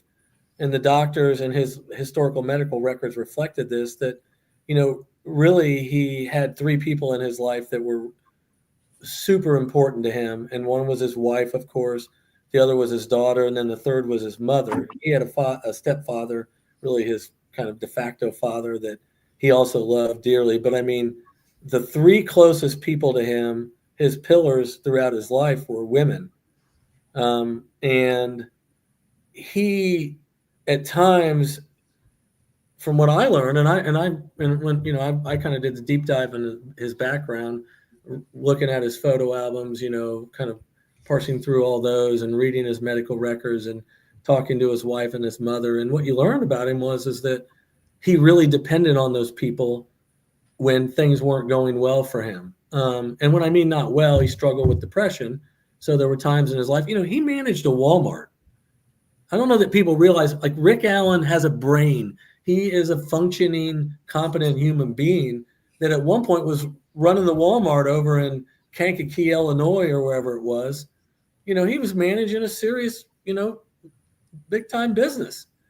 And because his depression was so significant, at some point he just couldn't do that anymore because, 1, he was suffering from the depression, and 2, he was isolated from his wife and his daughter because he had to drive physically over to Illinois to work. So eventually he just lived over there during the week. And he just couldn't handle that because he was separated from Kathy and his daughter, and he was such a dependent of theirs. And that's just the way he lived. That's the way he either chose to live or that's the way their life unfolded. And there's nothing wrong with that. But so when they separated him, when he was separated by his arrest, that's one thing. But when they isolated him in Westville, it isolated him from everything that he had ever known that was comforting to him. And that, I think, it's just the compounding toll of that on his brain, in addition to all these other things we've talked about, was just overwhelming. And again, I'm not making this up. This is what the experts are telling me. How can you make up? They're experts. How can and also experts. They're experts. Not Brad. just ours. Yes. Dr. Walla and Dr. Martin. The people, and I don't necessarily put a ton of credibility in everything those 2 people said, but if you want to believe their people, that's what they're telling us. And how can you how do you make up the story that the psychologist that's watching him is a Delphi fanatic? And that's just, it's like out of a movie or something. I mean, she's aware of the case. She knows what's going on. She's been to the bridge, 2-hour commute to work, 2.5, 3-hour commute to work every day. And she said she listened to podcasts. Probably you, Harvard. She's probably listening to you. Well, and she's directing people to podcasts where they talk about white vans. So, Jennifer, what's the solution then? I get what you're saying about the UN, and I certainly understand what y'all are saying about his particular need for this. But if somebody is, in fact, in danger, what's the solution if it's not solitary? Well, first of all, there was no evidentiary finding that he was in danger. Yeah, thank you for saying that. Let's start there. Yes. Let's start holding the prosecution accountable. Let's start holding the courts accountable and making them have the hearings that need to be had to and go through the process the way it needs to be heard. The statutory requirements are met, and that I don't think happened here. Number two, you know, so he gets sent off under the safekeeping order with no evidence, none. And then he's sent to RDC, and supposedly they, you know, do a quick analysis within, I don't know, Brad, you know better than I do, a couple 24 of hours. Yeah. And they say that he's, you know, this is a high profile case, so he should be, you know, he's a danger. But there's never any nexus, right? There's never any nexus between what he's thinking, what he's going through, and what the standard is. So, you know, I've had high profile cases before, you know, people allegedly killing their children, and they were safely kept in their county jail. Yeah. I represented a man one time who killed, let me count, 1, 2, 3, 4 people and stabbed another one 60-something times that she survived. And this happened over 25 years. And when he killed his last victim, they kept him in the county jail right across the street from me. And I walked over there, you know, twice a week and met with him. I mean, it was a pretty high profile case. He was paroled from Kansas, and he killed a woman, a young lady, a 16-year-old girl, shortly after his parole. And, you know, they shut down the damn Kansas parole system because of it. It was such a high profile case. And now we have a law in the state of Indiana that requires people to register because of that case. And they held him in the jail across the street from me. You know, so the answer is this. If you drove right down the street at Westville, right down the road, inside of the boundaries of that prison, you would find another building where they have other cells where they house people in what they call protective custody, restricted housing. There's all kinds of, you know, administrative terms for this stuff. And the conditions are far more, you know, accommodating. And there are convicted offenders that are sitting in those cells right now. And they were serving time in those cells back in December of 2023 when Rick Allen was taken to, or November of 2023 when he was taken there. But that's not where they put him. They put him down the street, you know, in the Westville Correctional Facility where they house, you know, these other offenders who are the worst of the worst. So that's the answer. They could have put him in protective custody. They could have driven him down to Newcastle, where I know Andy and Jennifer probably, I'm just taking a stab, no pun intended. They probably have represented one or more people that, I mean, we're talking about the craziest of the craziest and some of the most dangerous humans on the planet that end up in places like Newcastle because they have mental health issues, serious mental health issues, and they're able to house them down there safely. So there's a lot of other options. Well, also the county jail right across the street from my house. Thank you, Cass County. That's where he was. Brand new facility with solitary confinement, secure detention facilities that are far better equipped to handle these kinds of circumstances. The one where Rick was in from July of 24 to the trial was a cell where there was at least 2, if not, I think there were 2 bunks in that cell. And then that door opens into a waiting area, a day room, if you will, where there's a table and a TV. And then you can talk. There are other people as part of that pod that are housed there, and you can talk to them, but they don't let you all out in the day room at the same time. They kind of open the doors and close the doors, but there's interaction with humans, and you can watch TV, and you can do those kind of things. So we're plenty equipped in this correctional system that we're in to deal with these kinds of things.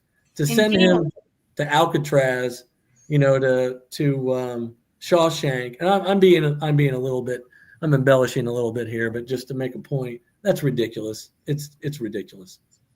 DOC needs to seriously review their policies. This is not something that should happen in any civilized society. You know, he's walking around with a black hood on him, like we treat terrorists in Guantanamo Bay. And you're in the most secure unit in the state. Yeah. Who the hell is he gonna hurt? Yeah, what's he gonna do when they tase him when he doesn't get his hands out of that cuff port quick enough after they've shot him up with Halidol? Like, this is crazy. Yeah. And everyone should be offended and everyone should be crying out, because this could be you, it could be your spouse, your father, your mother, your child. Where are you, superintendent? Where are you? Come out and play. Tell us what happened. Answer some questions. Don't be a coward. Yeah. Don't hold your breath, Andy. Yeah. I want to switch us over to some sort of the legal choices that you had to make, because there are tons of choices that you have to make all throughout a trial. Kathy Allen, she did not testify. Tell me about the thought process there, and did you consider it? Jennifer? Sure.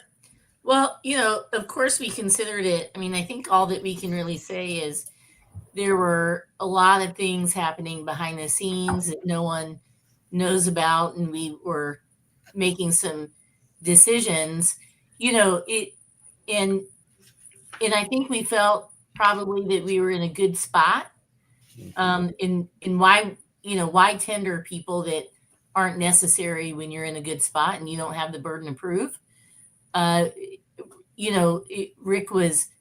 Rick is very, very, very protective of his family and did not like the way they treated his daughter, his sister, and Kathy kind of had a target on her. We felt or worried about from the state. So, necessary. My dad would say layups only, right? Things like that. Why would we put someone up that they're going to attack, who is very passionate about her husband? And jurors are watching. Are they going to misconstrue a look that passes between Rick and Kathy? There's just so much that you don't know, you can't control, and at that point, I think we felt fairly good and didn't think that we needed to take that risk.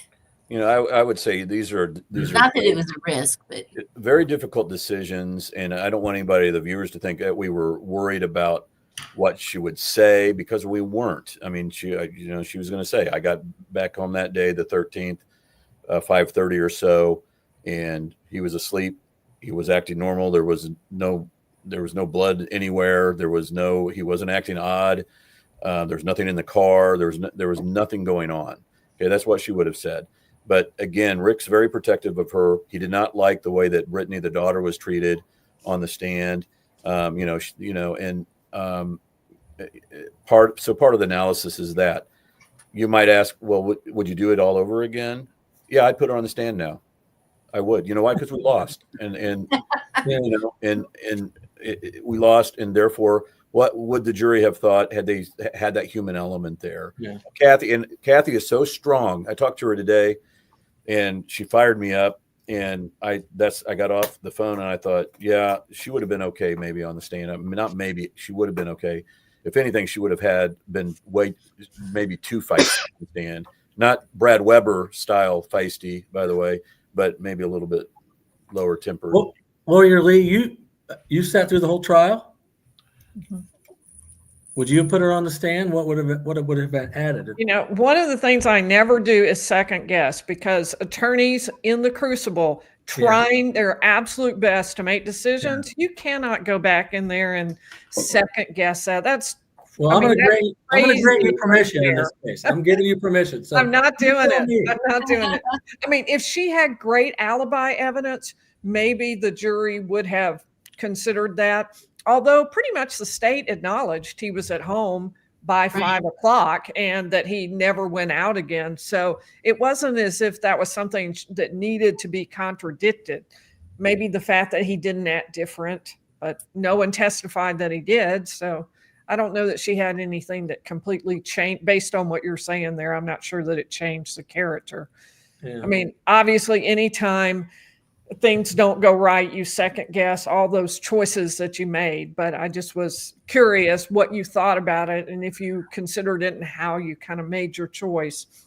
The other thing that you need to understand, the viewers need to understand, is that when you're a trial lawyer, at least when I was trained early on to try cases, they always tell you you need to humanize your client, and we've all heard those phrases in our business, in our industry. And so, you know, you go get the photo albums. I mean, the family photo albums are literally sitting in my back room in my office right now still. All of the trips to the Smoky Mountains and Niagara Falls that he did with his family, the Vegas trip, you know, all those Disney trips. You go get those things, you become familiar with your client, and then through that process, you essentially then try to humanize your client by putting them on the stand and conducting a direct examination. And that's all good. But the rules of evidence in Indiana don't really necessarily just permit you to throw a spouse up there and just let her start talking about how good of a guy her husband is. Mm-hmm. Because there are very legitimate objections to that kind of testimony. And then there are pitfalls sometimes with opening the door to other things. And I think that is something that the general public just can't understand, or it's hard to wrap your arms around why we couldn't put Kathy Allen up there and have her talk about, you know, the first time that she kissed Rick, you know, when she fell in love with him, what he said to her that kind of hooked her, what his reaction was when his daughter was born and he first held her, and, you know, and their great trip to the Smoky Mountains, or, you know, their wedding day. You know, those things aren't all fair game in the courtroom. It's not quite that easy. And so while it would be nice to do that in this particular context that we were in, that was not really necessarily an option. And that's difficult. We were prepared to try and do that if the circumstances allowed that to occur, but that just never really happened. What about putting Rick on the stand? Did you consider it? What were sort of the evaluation points? Yeah, that's a good question too. I thought that was a pretty easy call. We had 2 long interrogations, and, you know, they got to see him under fire. And, you know, he also, remember, he went to the police, you know, 2 days after these girls were found and said, hey, you know, I was out there. They talked to him. They didn't think there was anything about him that was suspicious. It was a fairly routine encounter with a witness. And so, you know, I didn't think that was that difficult a decision. I'm not saying that we all felt the same, but no. What else is there to offer? You tell me, what is the playbook for somebody who's been falsely accused, at least in Rick's mind? You know, I'm trying to be independent and unbiased here. What's the playbook for somebody who's been falsely accused to walk up on the stand in a case of this significance, with the world watching, in fairness to him, and profess his innocence? Like, what is the playbook? He came to trial and he professed his innocence, and he did it in those interviews. Yeah. There was nothing more I think he could have added in that. I wondered if y'all had thought about it, what you decided, but my conclusion was exactly the same. He said exactly what he would have said on the stand without the cross-examination. I mean, he confessed, they had that, and I think that you just leave it at that. The jury heard what could be said on either side. Yeah, I don't disagree. It was a bit of a, you know, one of the problems and concerns that we had was, you know, the October 13th statement interrogation, the October 26th interrogation with Holman. For starters, the 26th interrogation, we didn't always agree. Okay. It's surprising that we all got along so well. There wasn't really any moments where there was, I get in more arguments with my own people in my own firm than I did with Brad and Jennifer. There were some moments. There was a moment, for example, where Jennifer wanted me to ask a question on cross, and I just wasn't into it. You know, we tried to, and she said, ask it. And I did. And it was probably a good one. I don't remember. But one of the bigger issues that we didn't all agree on right away was, you know, there was really, really, really good reason to file a motion to suppress on the October 26th interrogation. And it should have been suppressed. I mean, legally, it should have been suppressed had we pursued it. We did file it, but it took some doing, and I was the holdout. I wanted it out. And it might have been an ego thing, because it might have been like, I want it out because it was illegally obtained. And Jerry Holman was the person that did it. And because you were there, I mean, the first, if your viewers don't know this, I mean, when you are in custody, and he was in custody under Indiana rule, under Indiana case law for sure. I mean, there's Ruiz versus state, but anyway, when you're in custody, and you have to say you're free to leave. You have to also read them their Miranda rights, and that usually happens right at the beginning. It's a very formal process. I mean, here's the piece of paper. I'm reading this off of a card. Well, none of that. The video on October 26th started right in the middle of a sentence. And so none of that stuff at the beginning was there that should be there on every other standard interview in custody. And then Jerry Holman, we confronted him about that. And his answer was, oh, well, the videotape machine, the camera wasn't working. So what happened was I walked outside and then it wasn't on. And then I turned it on and we made sure that it was on. And then I walked back in. And, the problem with that was you didn't see the camera turn on and Rick Allen be in there alone and then somebody walk in. You just saw them in the middle of the sentence. And so that was not true. And therefore, I thought we had a really good claim, and that's just one of many missing pieces of evidence. So what I concluded was they wanted the video in there, and they were concerned that the beginning of the video, he didn't read his rights. He didn't remind him of his rights. He didn't do any of that stuff, and then we'd have to take his word for it. And in the end, Jennifer and Brad, both, especially Brad, convinced me that we've got to have, if he's not going to testify, we've got to have both in there, especially the way that Rick reacted to Jerry Holman's, accusatory questions that were filled with lies and how well he handled them. So, in the end, we decided we're going to withdraw that motion to suppress. I think that got some people were questioning that, but that's the story behind that. Can I speak to that for a minute, Lee? Mm-hmm. You get 3 trial attorneys in a room and, you're going to have some egos. And this was such a great experience professionally.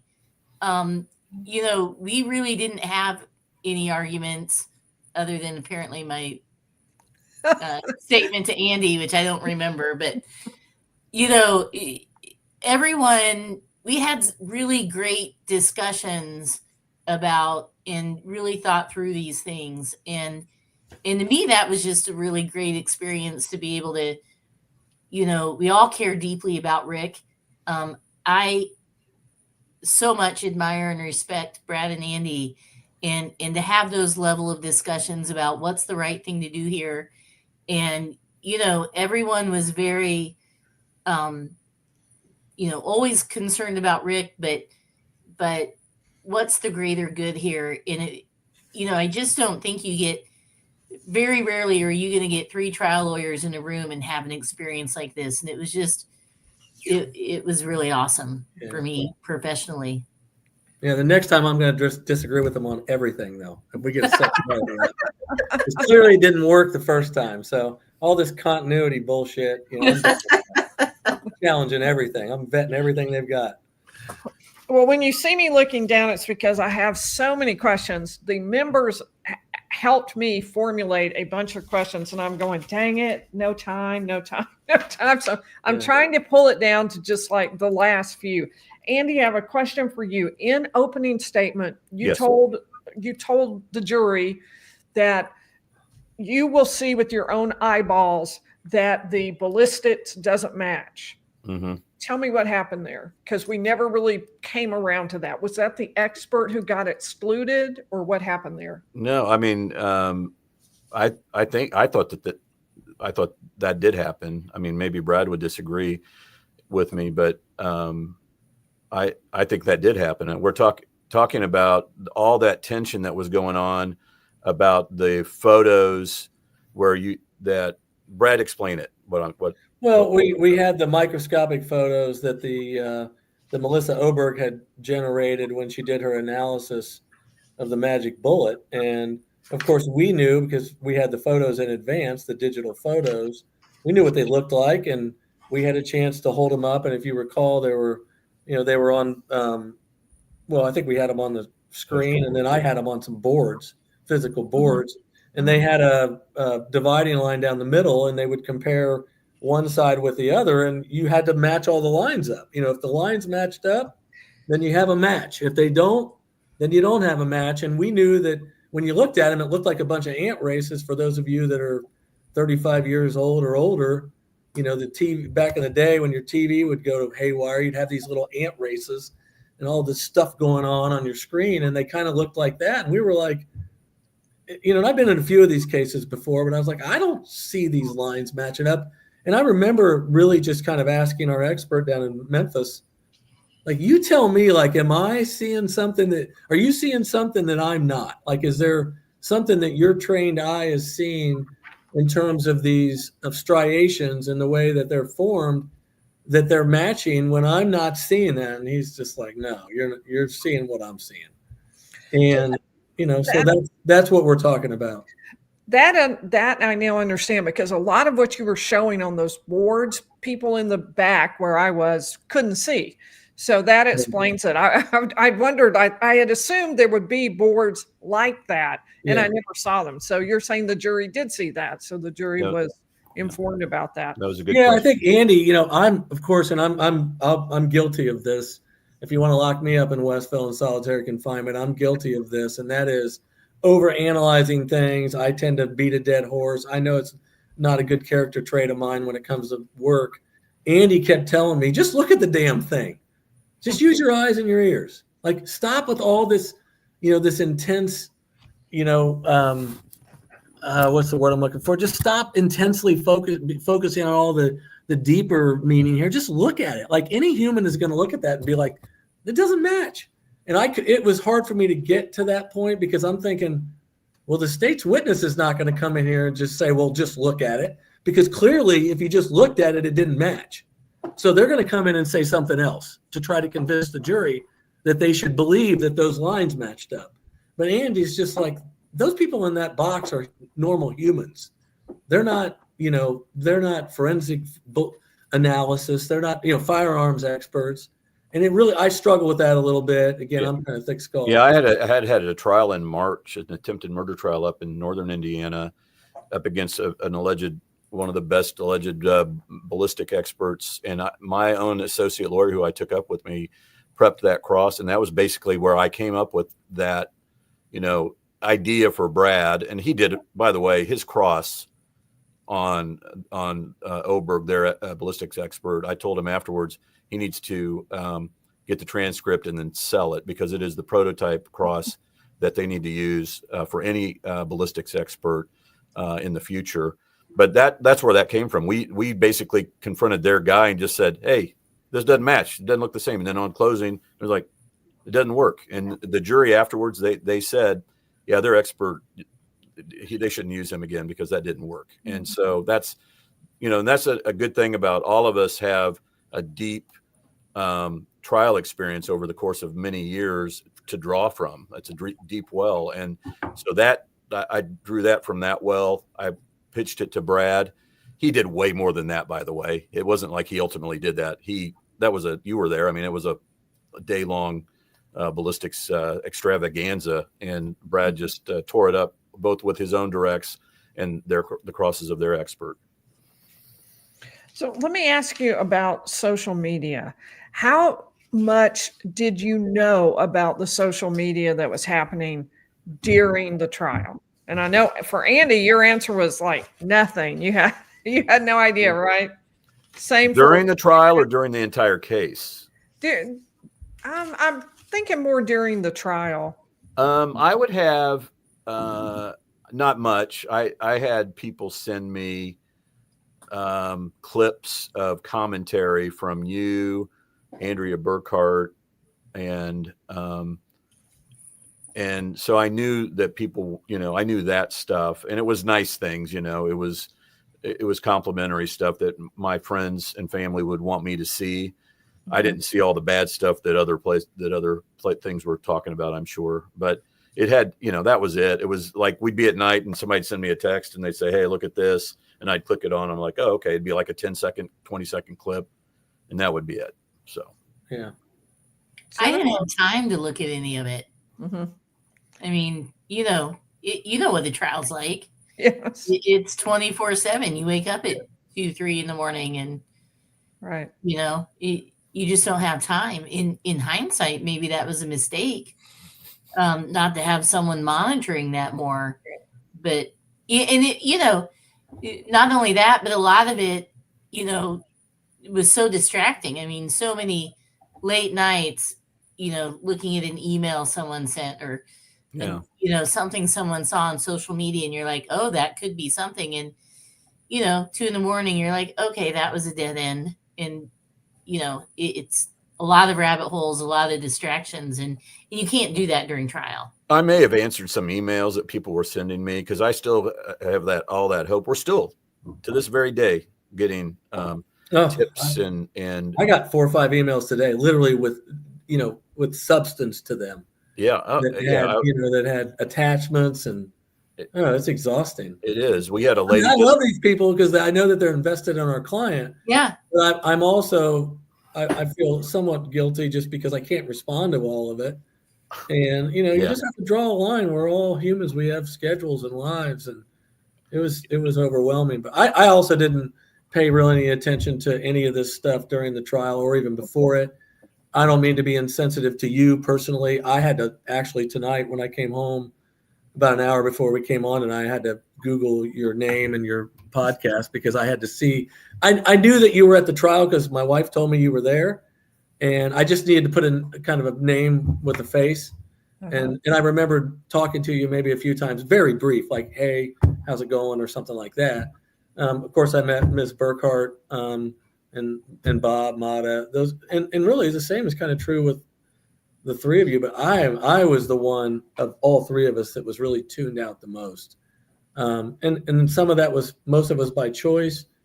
Some of it was now I'm looking back, I'm like, I shouldn't have done that. I should have been more in tune. Yeah. But I'm learning too. Like this is all new. We're plowing new ground. And I'm not trying to avoid responsibility for not consuming more social media feedback. But at the same time, my body and my brain doesn't work that way. Like I have to compartmentalize, and those things are distractions. And it just was not part of the way I was approaching business in this case. Yeah. I mean, I do want to thank all the people that would send me emails, voicemails, and I would try to respond. And some of it I'd be like, yeah, okay, I already knew that, or I didn't know that. And I'll try to get to it later. But like Brad said, like Jennifer said in previous interviews, it's very difficult because you don't know.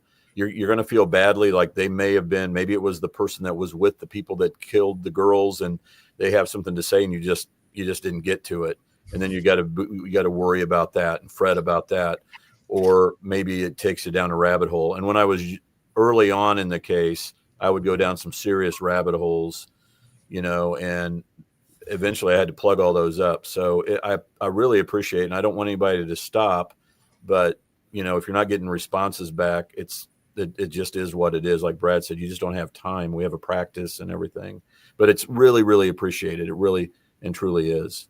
I'm a zero inbox guy. Excuse me, Jennifer. I'm a zero inbox guy, right? My whole life.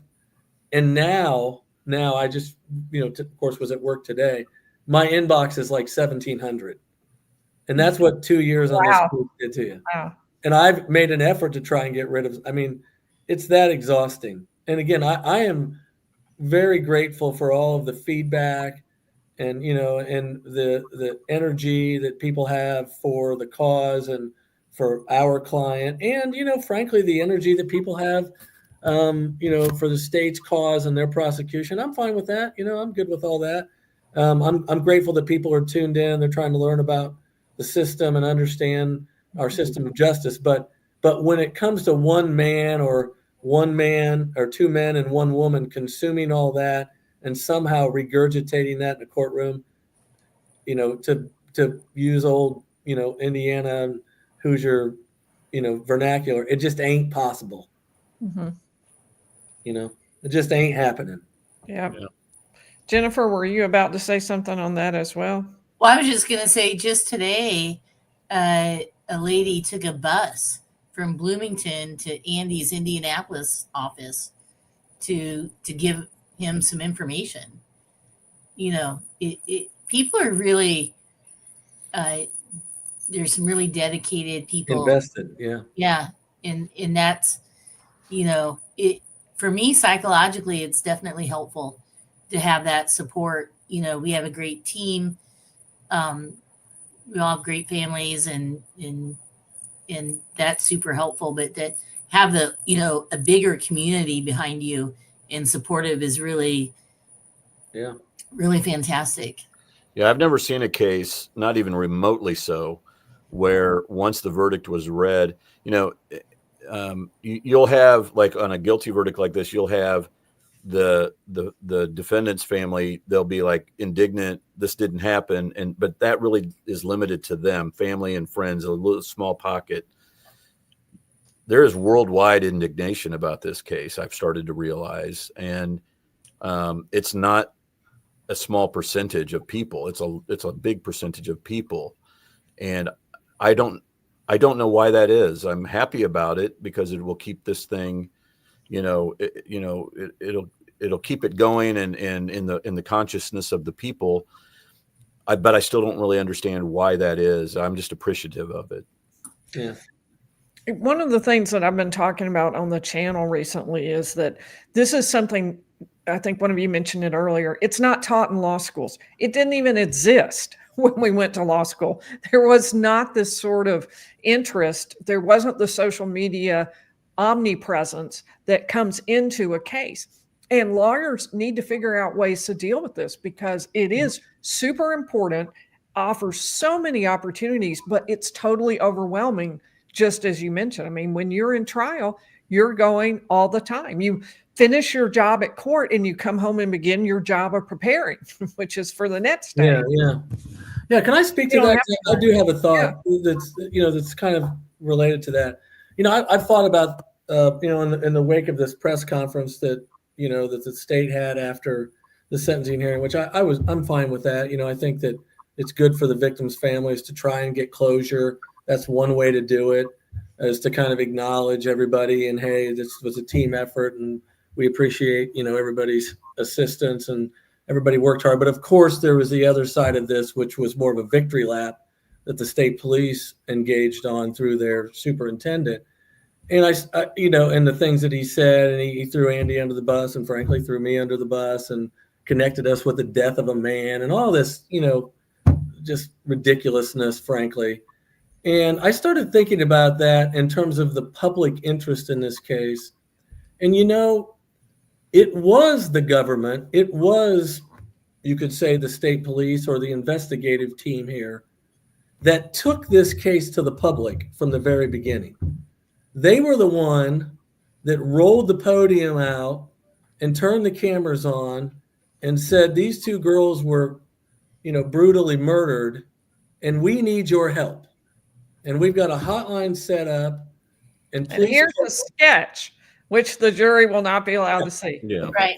And so you're with me. So again, I'm going to use the same analogy.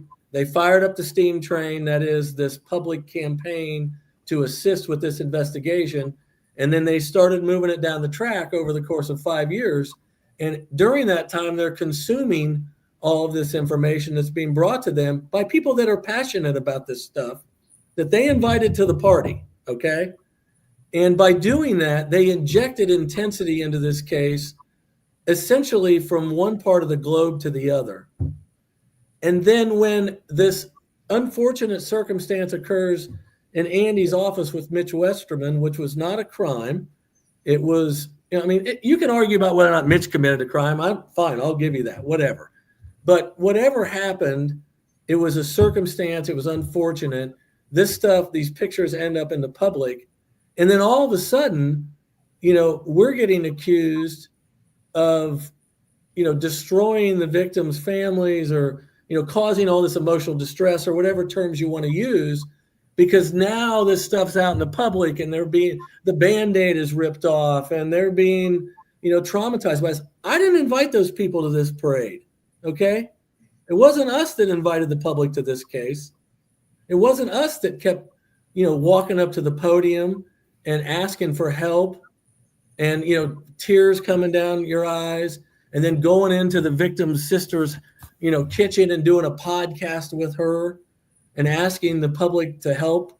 It wasn't going on Crime Con. Yeah, going to Crime Con. Yeah. I didn't ask for any of that. And so, and Andy didn't ask for that and Jennifer didn't ask for that. And so all of a sudden then when something happens in the case that none of us really have control over, and it's unfortunate and somebody's harmed by it because of the public, because of the transparency to the public, and then we take the blame for it. And I'm just kind of like, I resent that. Like I didn't bring, that wasn't my invitation. And so, shame on you. If you want the public to do your work as law enforcement officers, and you're inviting them, open invitations, hundreds of millions of people essentially that they're communicating with, if they want to do that. I mean, that's really what's happening. Then you reap the consequences of that when things don't go right or something goes south on you, whether it's on our side or their side of the table. And then to turn the crosshairs on Andy Baldwin for that's Bush League is what it is. It's Bush League. And, I'm insulted by that. And, we're all humans and I try to be a professional, but, don't extend an olive branch to me throughout the course leading up to a trial and throughout the course of a trial.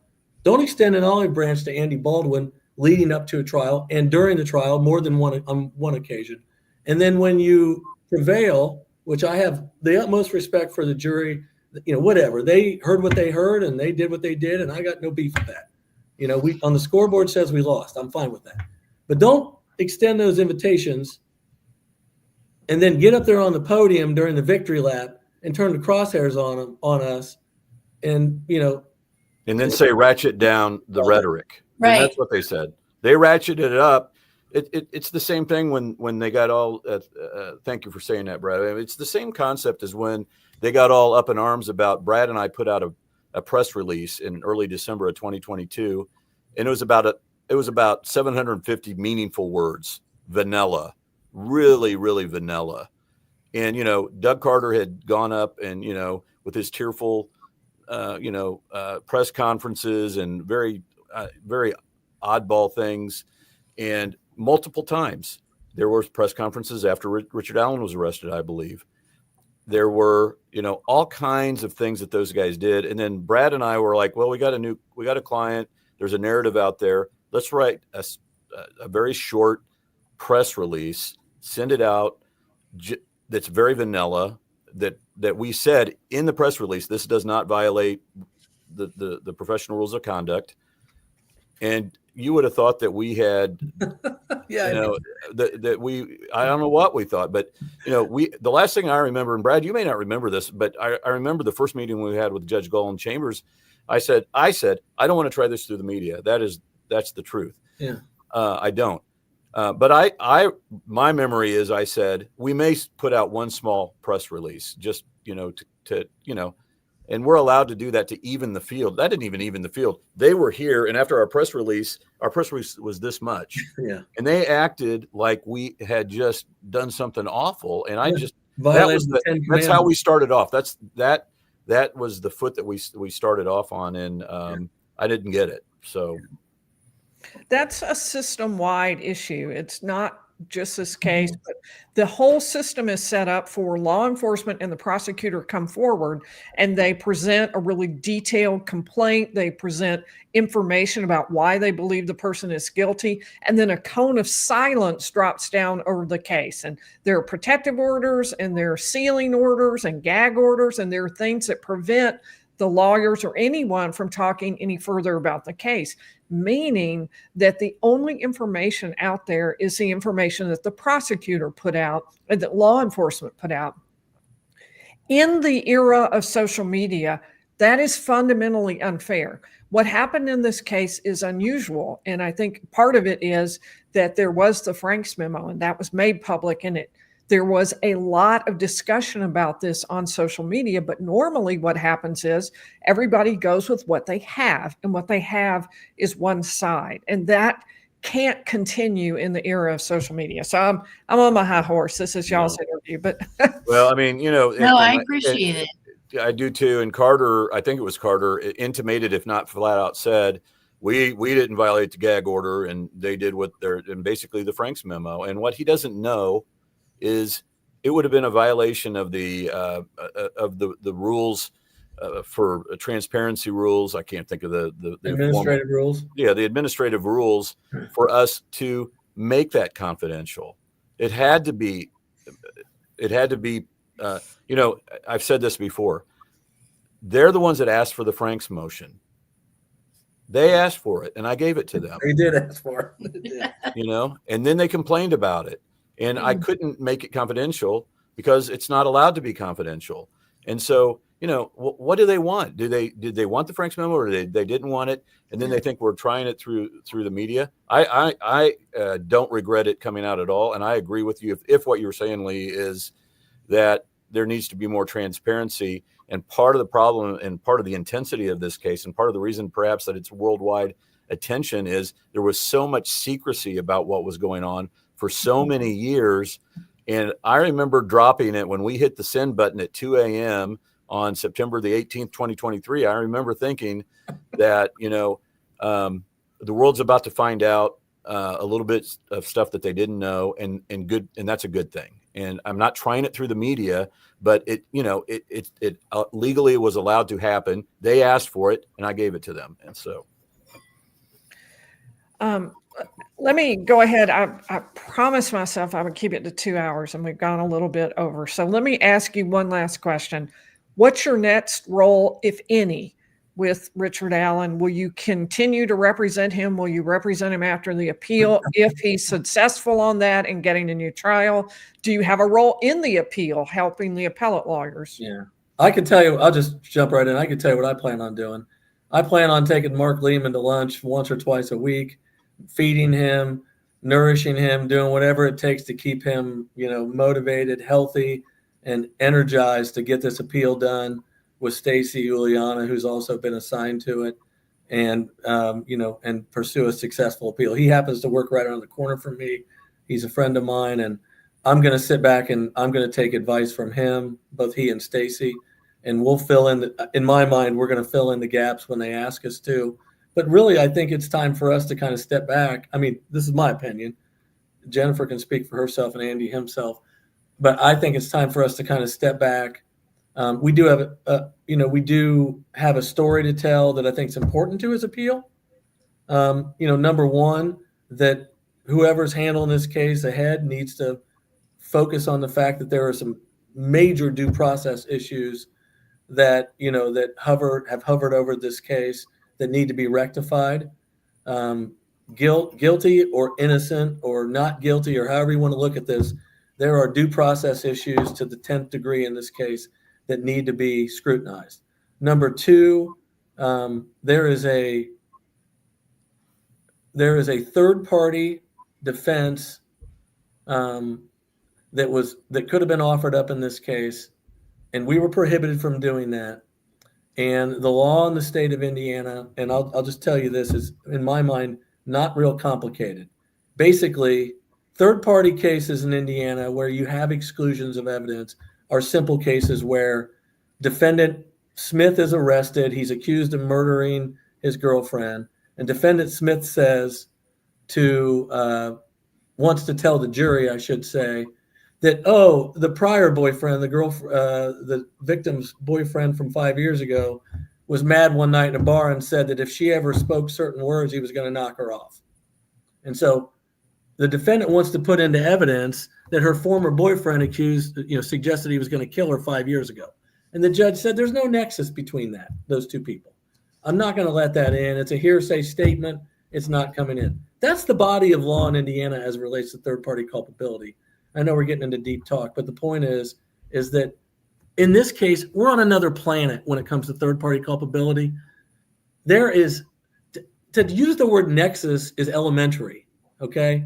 There is a foundation of evidence that the state of Indiana created, built, and essentially offered up to us in the discovery that supports the admission of a third-party defense.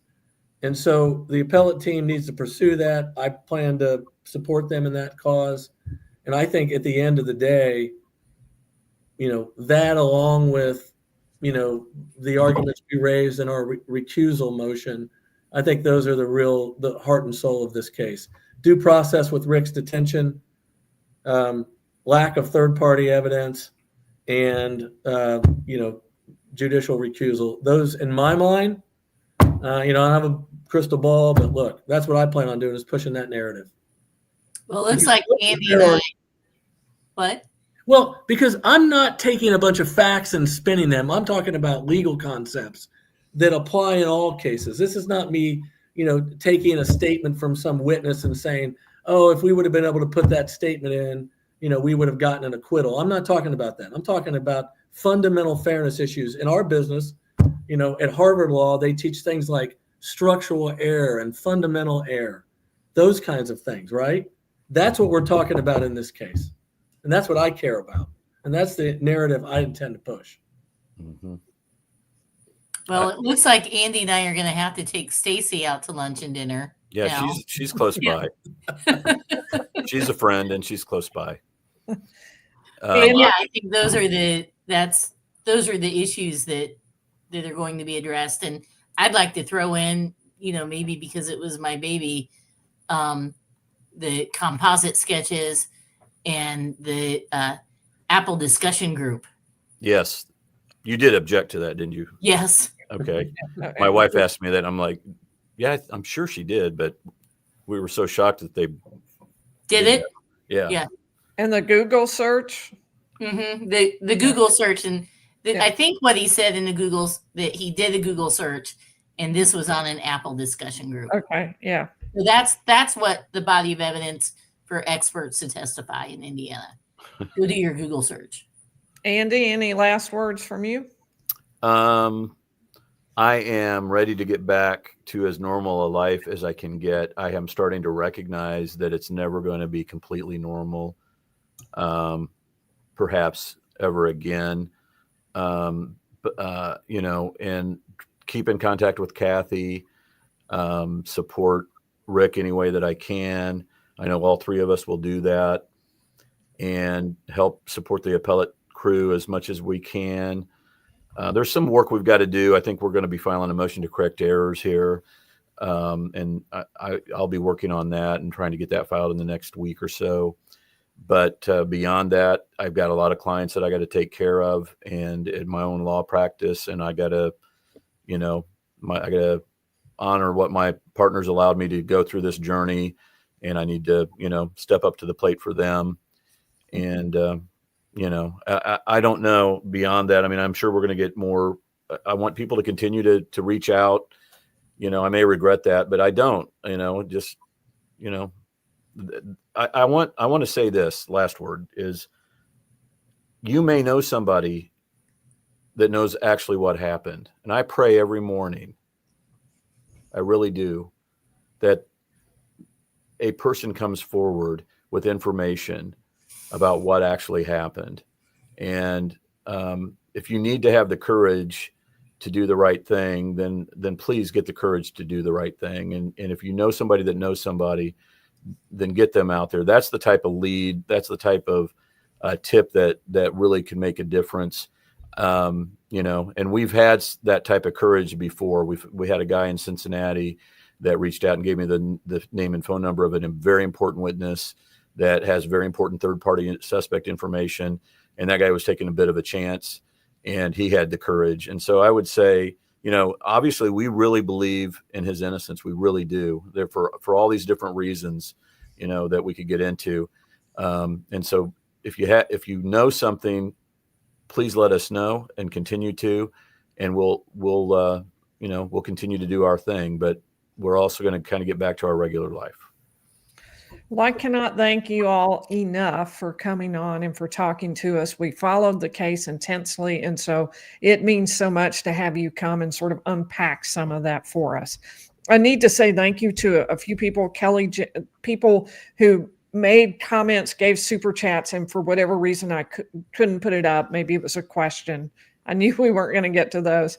Kelly Jane, Catastrophe, Moto Man MX, Matthew Dawson, Big Apple Hoosier, Jet Wilson, Jackie Corbett, Ginger Snap, and Michael Lalonde.